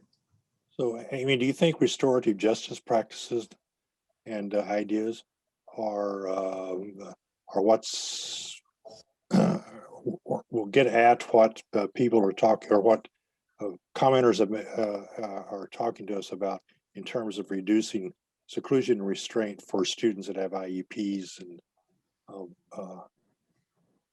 and benefit from preventive capabilities, capacities, and competencies? I think it's going to help, Charlie, but I don't think it's the whole answer. I think their emphasis on culturally responsive teaching practices and strategies is an important component to that, as well as understanding what the appropriate social emotional learning competencies students should be acquiring depending on the grade level that they're at. So I don't think there's any one answer, but I do think it's a combination of things that we need to be offering to our staff and to our students. Well, then Matt, if a majority of the board were inclined to ask you to do this, is it possible to establish, or is it a good idea now in the very near future to establish a stakeholder group that can work with the staff and teachers and so forth to get towards some of these desired ends now, some changes in our practice? Is that something we should undertake? Well, Charlie, I don't think we'd ever want to say no to stakeholder input. I know, right? Or to the community input component. And so that one's, it's hard to say, no, we wouldn't want to, of course, listen to folks, and similar to the community commenters tonight. I think what Amy's doing a nice job of showing is that there's great momentum in the district to commit to these practices, and that I think we have a good idea of what practices we need to point towards if we hope to see a reduction in the number of seclusion and restraints. And then it's not any one solution. It's kind of like what we talk about in the diversity, equity, inclusion plan around a culture change and committing to those efforts there. And so while I would never want to say no to that input component, I also think it's what's going to have the largest impact on our system and how do we move those things forward. And I think Amy's identifying some things through that DPP work group that we know we need to do from a learning perspective for our staff and for our leaders to start to help assess this. And if Lisa were here, she would talk about things they've even done from the special ed component to work on this already for a number of years. And so I just don't, I'm not sure if that's the right vehicle to do it, but at the same time, I think if there's additional input we would want to try to seek out from folks, we could think of a way to try to get that input. But I think we know what it is, right? I mean, we're doing it too much. We can hear that in the community comment around that we want our data to be lower, that they don't agree with the practice. I think as far as the practice concern in some of those circumstances, Amy talks about where it's obviously still necessary to prevent some further harm, but that's when we've dealt with when we've gotten to a crisis situation. And so we need to put our effort and our energy into a lot of the preventative measures. And that was part of our focus with, again, the work group, that it wasn't just a reactionary approach, that we want to have fewer of those discipline incidents occur. We want to have fewer of the crisis situations that end up in a seclusion or a restraint from occurring in the first place. And so that works really on the culture. And I think that's where we can spend our time on the front end and the proactive end to do that. I know that the people are frustrated that they haven't seen better results. But the thing I'm proud of with Lisa and her team is the system they put in place and how we've started to get our arms around this. And hopefully we can move forward with some better outcomes here relatively quickly. Hey, Matt. So one of the things we touched on it a little bit last time we talked about this with Lisa, and that's around the data review. And we talked about how the building teams and the ESC teams are reviewing incidents on a monthly basis. So I'm wondering, the goal is to reduce the incidence of seclusion and restraint. And you and Amy both talked about that. Lisa talks about that. How can we as a board, have, access to that data so that we can, talk about it and you can tell us what's working, what's not working, how we're continuing to put things in place to, the things that you're doing, how can we evaluate their efficacy? And so I'm just wondering, is there a, I won't say every month, but every quarter we review the data so that we can track and see, are we moving in the right direction? What interventions are working? What are not working? I just think there's such a heightened interest and we need to do better here. And so, lots of different things are going to contribute to the solution of improving, but I think we need to have that open look at the data on a regular basis with you all telling us, what's working, what's not, and, we're moving in the right direction or not. And just curious how you could see providing that kind of data to the board for that kind of review. Sure. And first, I actually want to ask Amy a question. Amy, last year, didn't we have a recurring special ed component that was coming back to the board regularly on almost a quarterly? We did have. Was this a part in the past? I don't know if it was as recent as last year, Matt. So we did with some of the workout or non-compliance plans that we had went through in the past, but I don't know that was still happening last year. But last year we did give an update on restraint and seclusion. I think that was at the end of February. Right. And so I guess that's where my head went, Janet. Similar to what we've, tried to do with the equity updates here, and maybe it's not a monthly one, but it's a quarterly. Yeah. Where we could provide out either data or progress, even around trainings with staff or some of our work in this area, to keep the conversation moving. I think that's been an effective tool for us with the equity component. So we could definitely replicate it, in this fashion here and keep coming back to you guys to talk about progress so that we don't lose that conversation or that it doesn't lose urgency. I would just point out that in one of the slides last year, we did show some numbers, and I would be remiss if I didn't share this, because even though there are a lot, it does show some success in the things that we've been attempting to implement and do. So in the slide last year, we shared that during the 2017-2018 school year, we had 1,579 seclusion restraints. And in the 18-19 school year, that had dropped to 1,400. So nowhere where we need to be, where we want to be. And 1 year's worth of, 2 years worth of data there doesn't make a trend either, so.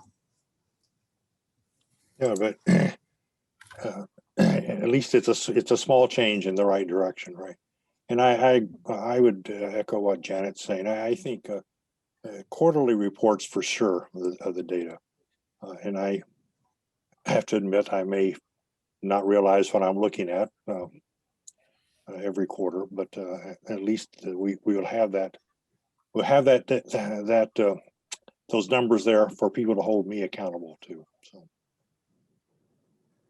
You know, when I first got on the board, we had a committee that specifically was looking at this because we were just coming out of that plan and it needed some monitoring.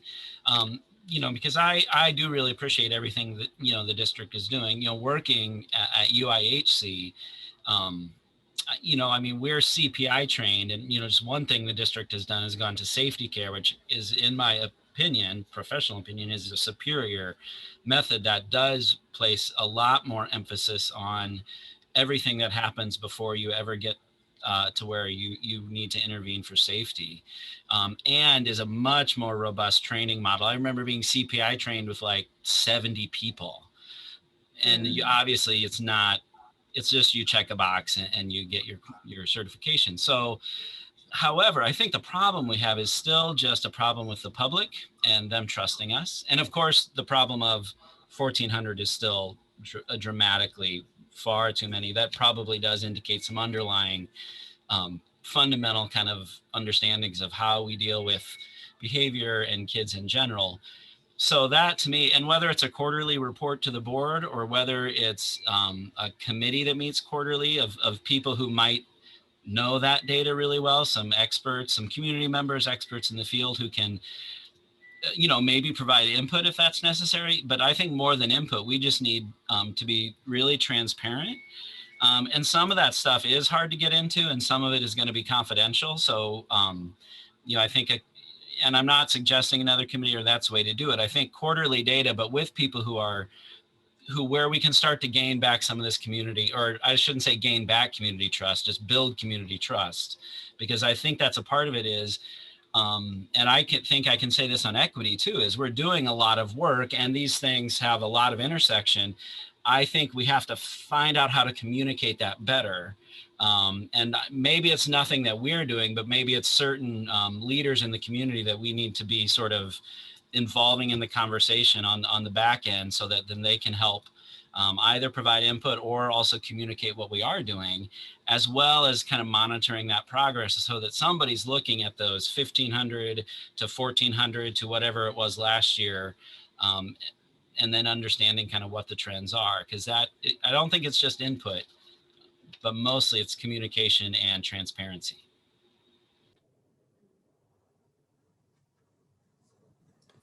I was going to say, I've said in the past, as we've kind of discussed seclusion and restraint, that, you know, I'm not an expert in this area, and I've kind of had that, I guess, mindset that I'm going to listen to the folks who are the experts in that area. But one of the commenters tonight said something that it's kind of stuck with me here, and that was, you know, this is all of our problem, right? It's something we all need to be active in. And so I think, you know, Matt, you had talked about, you know, when we need to be proactive so kids don't get to a crisis state and we have to intervene at that point.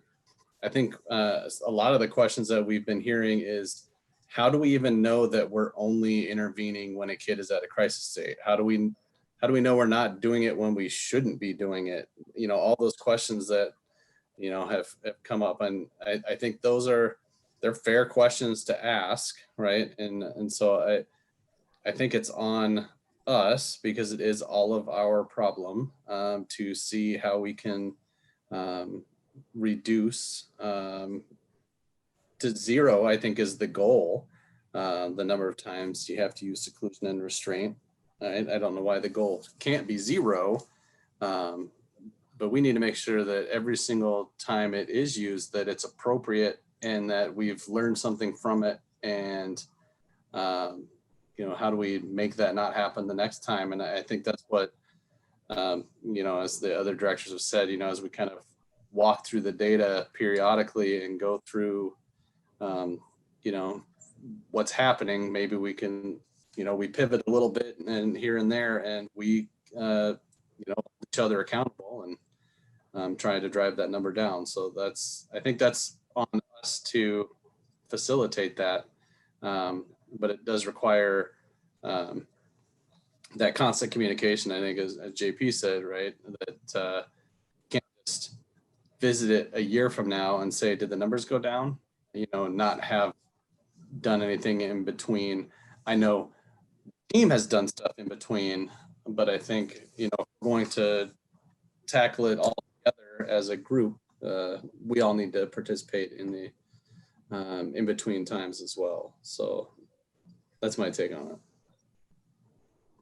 Yeah, I'm just going to piggyback off what Sean said. I totally agree that, you know, that did strike me as well, even though I'm not an expert, but I took this role as a board member. So it does fall on all of our shoulders to ensure that our seclusion and restraint is being done when absolutely necessary, but also toward the goal of getting it down to zero. And I know that our administrators, Lisa, Glenn, Amy, and Matt, you guys have always tried to address this issue and work with us, but I'm looking forward to getting regular updates to ensure that as a community and as a board, we're working with you to talk through some of those issues to see what's working, what's not working, and perhaps help you think out of the box. But more importantly, sort of redirect you back to information that we as a board get. I mean, we've gotten several emails that have different, you know, have you tried? And I don't know if that's possible, but those are good conversation pieces to see what is something different we can do as a district. I know we have to have a policy mandated by the state, but we can go a step further to ensure that it's something that's not just addressing issues when we're at the crisis mode, but addressing before we get there. I think that I was just going to say this is very important, and I would just like to add my voice to everyone else's. I know that there's a time frame within which we have to do this, but like I think Charlie and JP mentioned, it's important that we go back in some shape or form to look at the 14,000, you know, incidents that have occurred and see what we can do better. Amy, I know that you and your team are doing a good job and we appreciate it. I think that everybody in the community is also concerned about it because it has to do with mental health. It has to do with marginalized communities. It has to do with people with disabilities as well. And so it's very important that we look at this on a regular basis. I just want to add that because I think that is very important and we should not ignore it. So. Ruthina had said something I was thinking of earlier, you know, when the conversation started, that I think you know, we're voting on documents right now, but they're basically compliance-based documents, right? That we're trying to meet new regulations and it's a necessity. I think what we've done in the past in a lot of different arenas is, yes, we want to make sure we're compliant and meeting that basic level, but we always want to do more, right? We want to be better than just compliant. We've used that kind of guide in a lot of different things. So we will do our due diligence here and make sure we are in compliance with these documents. But I think the discussion is, all right, what's next, right? What's the more we can do? And those are the things that I know Lisa and her team are doing all the time. But I do want to reemphasize that it shouldn't all be on Lisa and her team, right? It should be all of us trying to, you know, come up with ways that are going to work for our community. So I'm going to try and own that, my part of it, and see what I can do to help. Really, I don't want to get in the way. We can continue the conversation on it, but since I made the point that we do need to look at these as compliance documents, I would entertain the motion now to approve them, I think is what we need to do here. I move to approve. Second. All right. Now, is there any further conversation that folks want to have now that we got the motion and the second out of the way?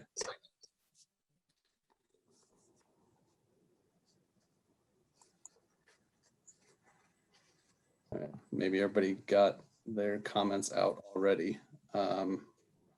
If there isn't, Kim, I think we're ready to vote on that. Online voting is open.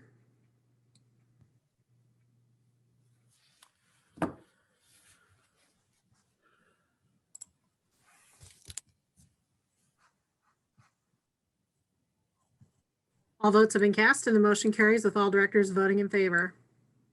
All right, thank you, Kim. And our next item is the superintendent contract. The crux of it is removing the interim from the title. I'll give a quick overview of where I'm at, and I will gladly let other directors chime in. We did a kind of a 360 review with board directors and some of staff and of Matt earlier this winter, and without getting into too much detail, it went very well. They had very high scores from both sides. I like, when you do that 360 review, you get from, either end, people that you report to and the people that report to you, but they were great scores across the board. One of the things that obviously we've been impressed with has been the difficult situation of COVID and how Matt has navigated that along with, the whole team. But I think the one thing that has always stood out for me is Matt's commitment to our equity work in our district. I've said this a few different times now to a few different people that as we go through that process of equity, it's been challenged a lot. There's always pushback, and every time it's been challenged, Matt has responded consistently and firmly that that's just who we are as a district. We are committed to these things. It's not a choice, right? We are committed to improving equity and social and racial justice in our district. And that has stood out to not only me, but many people in our district and out, that work in the district and outside of it. So those are great things that we can point to, and that's a strong point in my thinking on why Matt is the right person for this job. I know there's concerns about, are we shortchanging ourselves if we're not going out and searching across the country. It's hard to say what's unknown. What I do know is that Matt has changed the focus of our district in the short time he's been in his role, to the point where I feel like we're all finally seeing the gains that we've been lacking for quite some time. I feel like he's just the right person for the job, and I don't know how else to say it other than that. And so I'm assuming other directors could weigh in on how they're feeling and how they got to whatever their decision is tonight. And probably much more eloquently than I am. So I'm going to stop talking and let other people jump in with whatever they want to say. I'll jump in, Sean. Thanks for setting that up. I was probably one of the most vocal proponents of a national search. My gosh, whenever it was we were discussing the interim role, it feels like a century ago. To your point, COVID changed everything, though. The notion of a national search was compelling to me to seek for a diverse candidate. I think that is something this board and I personally have valued and sought for this district to continue to make gains in terms of the administrators, teachers, staff of color. I think we've all recognized that that is a critical requirement for our growth and better support for students in our district. And so I was a strong proponent of a national search. I said so publicly and held that opinion for a period of time. Again, though, COVID for me changed everything, and not just COVID, it was how Matt, you responded in COVID. I cannot even imagine the sleepless nights that you've had since taking on the interim superintendent role and navigating this district through this pandemic, worrying about the health and safety of every soul that passes through your school buildings every day. Working with state legislation and rules and trying to thread the needle of doing the right thing in response to state direction, but also always listening to your stakeholders in the community. We know as a board, those decisions are not easy, but we do not know what that's like to live that every single day and to do that with grace, empathy, care, focused on students first, teachers, families, the health and safety of this community, and not just health and safety, but the emotional and academic well-being and growth of students. And so that kind of leadership, I don't think we could find in a national search, because that leadership is rooted in the core values of this community. And we could go forward with a search. We could spend money on a search. We could spend 6 months on a search, and we could have a new superintendent start next July. But I can tell you, if we did that search, the person that I would be voting for is Matt Degnar. Again, that kind of leadership that Matt has exhibited over these last 10 plus months, I mean, it's been crazy. And because of his depth of knowledge of this community, his core values of equity, diversity, academic achievement, social emotional health, caring for everyone, teachers, building staff, nutrition workers, physical plant, bus drivers. And I know I'm leaving people out, and I'm sorry for that, but he has done it with grace, competence, expertise, collaboration, and transparency. And so for those reasons, I'm changing my mind and supporting this contract tonight in terms of making Matt our permanent superintendent. I think the time is now. I think we've been putting off, because of COVID, so many important activities, the portrait of a graduate, the strategic planning that we need to do, setting the course for the future for the district, not just surviving COVID, but thriving and growing going forward. And it's time to start talking about those things.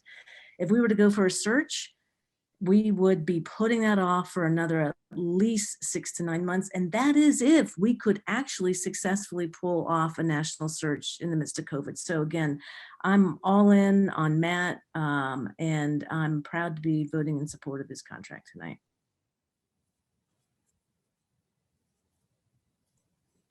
I'll chime in.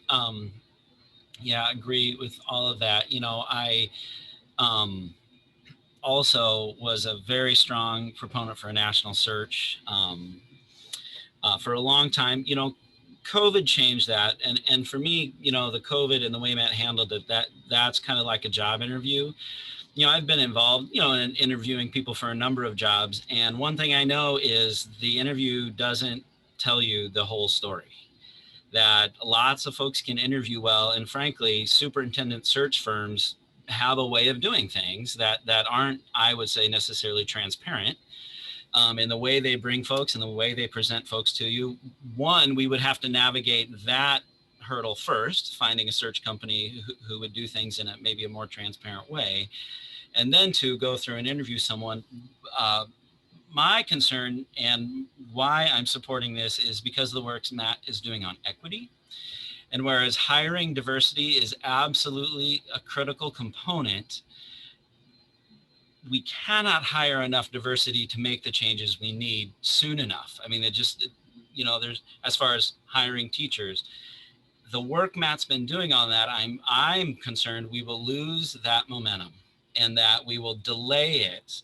And when people talk about the urgency of now and making these changes, even with an interim title, Matt has started making what I would call bold changes, some of them publicly, some of them behind the scenes, and we would lose all of that effort. A new superintendent would, one, design the entire structure of the organization the way they wanted to, and that's going to take a year. But the most important thing is we need our folks and our culture to change, and Matt's begun that work, and that change is hard, and it comes from the heart. And the easiest thing to do, and what this district has done for a long time, is given lip service to these things, but the change hasn't happened. The change hasn't happened. And I want to give Matt the chance to show us that change. If we bring a new person in, average superintendent tenure is 3 years. And we're about to give Matt that 3 years, and he's got a head start. And the main thing he has, I believe he's winning, is the trust of the staff. We are asking people to make serious changes to their practice, serious changes to their thinking. And when they're going to make those changes, people are going to be vulnerable. And when you're vulnerable, you need to trust your leader. And a new person could come in and build that trust, but no matter what, it will take time. And they won't necessarily be successful. This community isn't super welcoming of outside people. It just isn't. Iowa City community is what it is, and it doesn't embrace folks from outside, especially folks who come in and want to make changes. And that's my big concern, is we've got someone right here. And frankly, some of the voices I read on social media who like are screaming at us for the process also say, Matt's the guy to go with, but you should have a process for the optics of it. And I'm not there. I don't think we need to jump through a hoop to say we did something when we've made up our mind, and the proof is in the pudding, and here we are. So I'm enthusiastic to support this. I'll take the fallout if folks are going to rally a bunch of folks and vote everybody out. I guess I can explain my why on this, and so I feel really good about it. Well, I'll just piggyback on JP because he said a lot of what I was hoping to say tonight. Because I will be voting in support of the contract, of not only removing the interim, but giving Matt a 3-year contract. And it's not just because he has shown that he's more than qualified, and he's ready to continue his commitment that he's shown to the district. Over the last 8 months, for me, Matt has worked on establishing relationships with many in our school community who have gone years feeling unheard and unseen. He has consistently shown up in places where a lot of people wouldn't be comfortable, and he has sat and listened and heard the realities that many of our students, teachers, administrators, and board members of color live with. And with that said, I'm also 100% behind having people of color and diverse backgrounds within our leadership roles, and will love to see one as our superintendent. But realistically, having lived in this community, the Iowa City Community School District community, as a parent and now a board member for over 15 years, I've seen how teachers, building administrators, and principals of color are just, there's no other way to put it, but poorly treated when it comes to their authority and leadership. And is it everyone that they encounter that treat them this way? No. But does it take a toll on them professionally and personally? Absolutely. Just reach out and talk to some of them and learn how difficult it is for them to exhibit strong leadership qualities while making tough decisions within this community, when not running into roadblocks or being sabotaged or facing substantial burnout. And my fear is we bring someone in, they're gone, because it's hard. It's hard to be a person of color in this district. We need to have systematic changes occur. And for me, Matt has already made that commitment to making sure that these changes happen so that we can have or be a district who has leaders at all levels who don't run the risk of that professional harm or burnout. And I do believe he knows that it's not going to be an easy road for him either. And he's already making those steps towards those changes. So I'm in full support of his contract.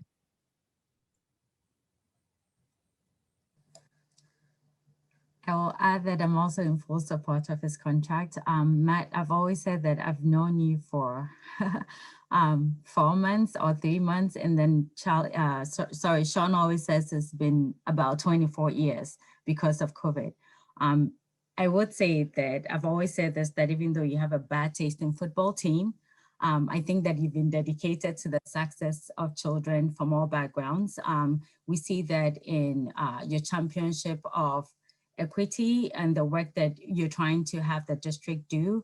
I think that you've set a good direction and tone for the district. And I also admire the fact that your staff, and you could tell from the evaluation, your staff and then the entire board actually trust you. And like JP said, I think the momentum is strong here, and I don't want that to be deflated. I think that you're doing your good work, and I'm in full support of extending the contract and removing the interim and making you the superintendent.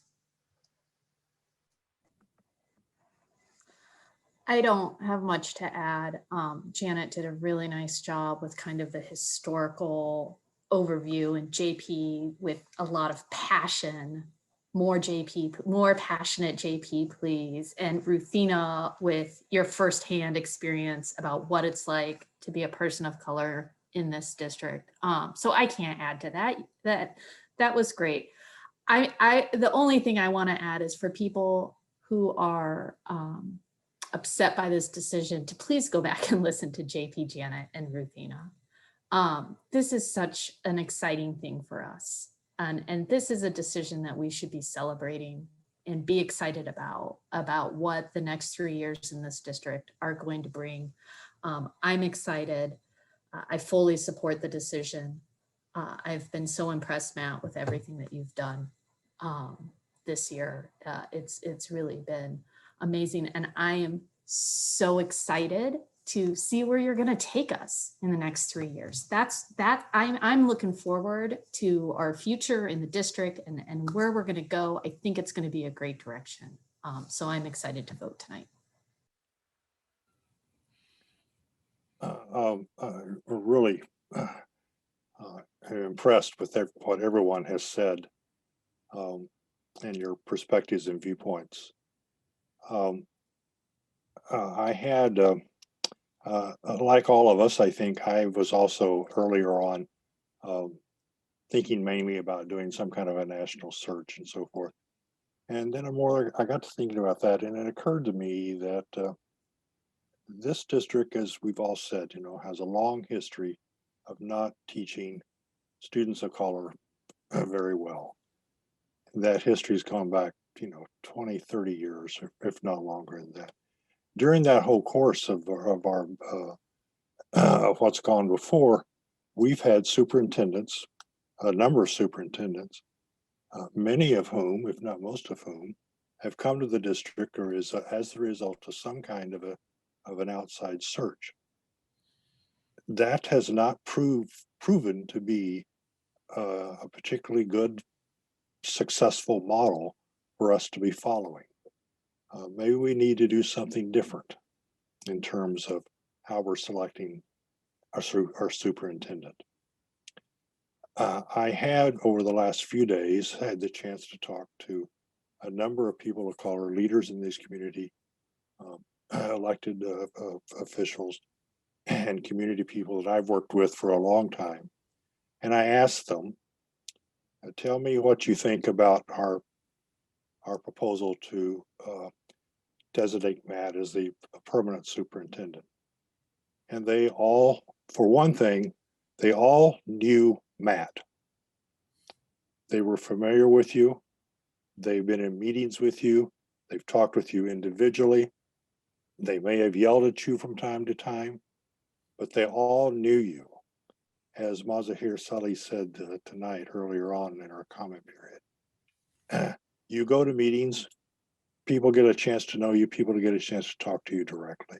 It's entirely, that's entirely necessary, it's valuable, and I'm sure we will continue to have you do that. So I'm more than happy to take this step tonight. And I too am looking forward to what we're going to do as a group, as a team together to address our pandemic issues, as well as to address our diversity, equity, and inclusion issues. So welcome aboard, Matt. Thanks, guys. Thank you. I guess at this point, I was going to kind of mention what Charlie just mentioned, is that there was some outreach there to local leaders, people within the district, people of color that have not had great experiences in our district. Ruthina outlined that very well. And there has been substantial support for Matt because the work that he has done and will continue to do. So I think that's an important piece to remember. I guess at this point, I would just entertain the motion. Move to approve. Second. So who wants to go first? It was JP jumping in. All right, is there any further conversation? All right, Kim, let's take the vote. Online voting is open.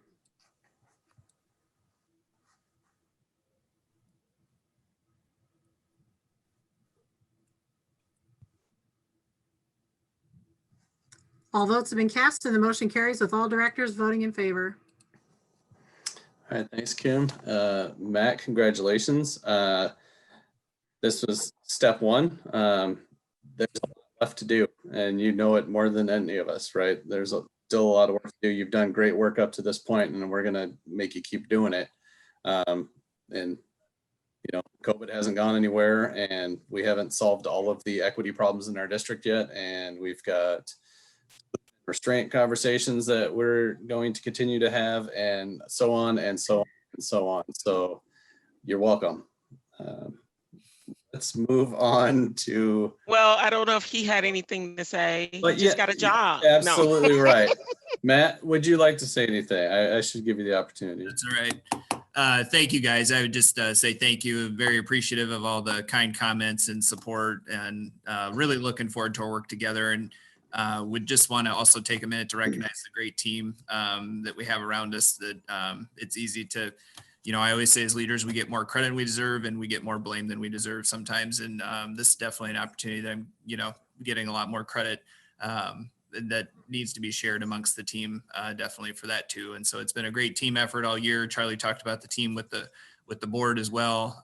You know, and to Sean's point about, we got a lot of work ahead that's not going anywhere, but we're not going anywhere either. And so I'm confident in our ability to tackle that and to move some things forward. So thank you again for the opportunity. Really looking forward to our work together. Thanks, Matt. All right, so we can move on to our agenda setting. As you'll see on there, there is the Operations Committee meeting that was discussed earlier. Basically continuing the conversation that we were already having tonight. But then we have our February 9th meeting, and I guess there's not a lot of extra stuff on there. There's a public hearing, and then some action on that public hearing. So the question I guess I would ask is, do we want to have the update from operations, or the kind of the next steps? Do we want it as just a discussion part of the main meeting, or would we want it as a separate session after the fact? Sean, if we could, I'd like to add it as a work session after the meeting. I think that'll give us some flexibility to do a deeper dive, and then the ops committee won't meet for another month after that, and that'll give, we can really get into the meat of it, and then we'll have 3 weeks before our op committee to do a lot of work. Basically. I'm okay with that. I think. Okay. Was somebody going to say something there? Sorry. Are we clear then, as a board, that we want to go ahead with the election in November for those 3 measures? Or that'll have to come up in our conversation at our work session for sure, just to make sure we're all there. I don't know that I'm ready today to say that. So, but that'll certainly be a big part of the conversation, I think, at that work session. Okay, fine, thanks. Okay. Then I would try and keep the agenda fairly light if we're gonna have a deeper dive at a work session, but the other thing that's on there is legislative priorities. I know we have we did some work to do our ISB priorities, but we haven't really done our own legislative priorities. And so we're trying to put together an initial pass at a little flyer that we'll try and bring back at that meeting and see what else we want to put in there or take out or whatnot. But are there other things we want to try and get in on the 9th? Well, I just think, some kind of, we just want to have a placeholder for what's going on in Des Moines and how that's going to impact us. Because we might have legislative priorities that are defeated by the time we meet on February 9th. And it's too late. So I just, think realistically, we just need to be up on what we're going to do about and how we're going to respond to whatever's coming down the pike. So maybe we have a legislative priority / legislative update session and or it could be 2 separate items, I guess, but that'd be the way to go. Anything else for the 9th? I don't know if it's necessarily for the 9th. I just had one quick question. When do we get the HR report showing our demographics on hiring, retaining, especially surrounding teachers of color? And I mean, and administrators of color, staff of color. What? Yeah, and that's something I would like us to look at too, Ruthina. No, that's an outstanding request that came from Black Voices Project quite a while ago. So it's slated for June as part of the annual ops update. We gave it for last year in June as part of that. So it's scheduled with the rest of that group for this coming June. If we can provide that data that we have, if you'd like it, or we're happy to engage in that conversation and bring that back up. But Ruthina, just to answer your question, that's where it's annually scheduled is with those other ops reports. Well, Earlier, you saying Black Voices is still waiting on some data from us on that? I thought we did. Yes, back they are right. Definitely over there, like Chase said from last year. I didn't know that. I am sorry, Chase. No, it's all right. I'll just connect with Matt and we'll definitely get whatever data is need to be requested. And also happy to provide that to the board again or present it. And Ruthina, I'm kind of talking over you here. So No, that's fine. My internet is being unstable, so you're fine. Hey, thanks. All right, thanks very much. So we could, I think probably the other thing, guys, that we could do is we could push through that data electronically again from last June's report. And then of course we would have that new data presented to you guys in June, but that would kind of refresh where we were at this point last year, if that sounds sufficient, unless you guys want to. That would be great. Okay. We do that. All right. Anything else for agenda setting? I was just going to say, Sean, we'll add a return to learn item, and then to JP's point, you and I can talk about if we want to do that through the legislative priorities, or if you want to have an omnibus bill, just agenda item there too. So either way, we can handle both of those. Yeah, and I think to JP's point as well, right? We may know by then, 100% or not, which is going to be all encompassing, if you will, taking up a lot of our efforts there. So might as well handle them all in one shot. All right, I think we'll be good for the 9th. Anything else for the good of the cause? If not, I would entertain a motion to adjourn. So moved. Second. All right, all in favor? Aye. Aye. Aye. All right, thank you everyone for your time. And again, Matt, congratulations. We look forward to continuing this partnership. Thanks, guys. Good night.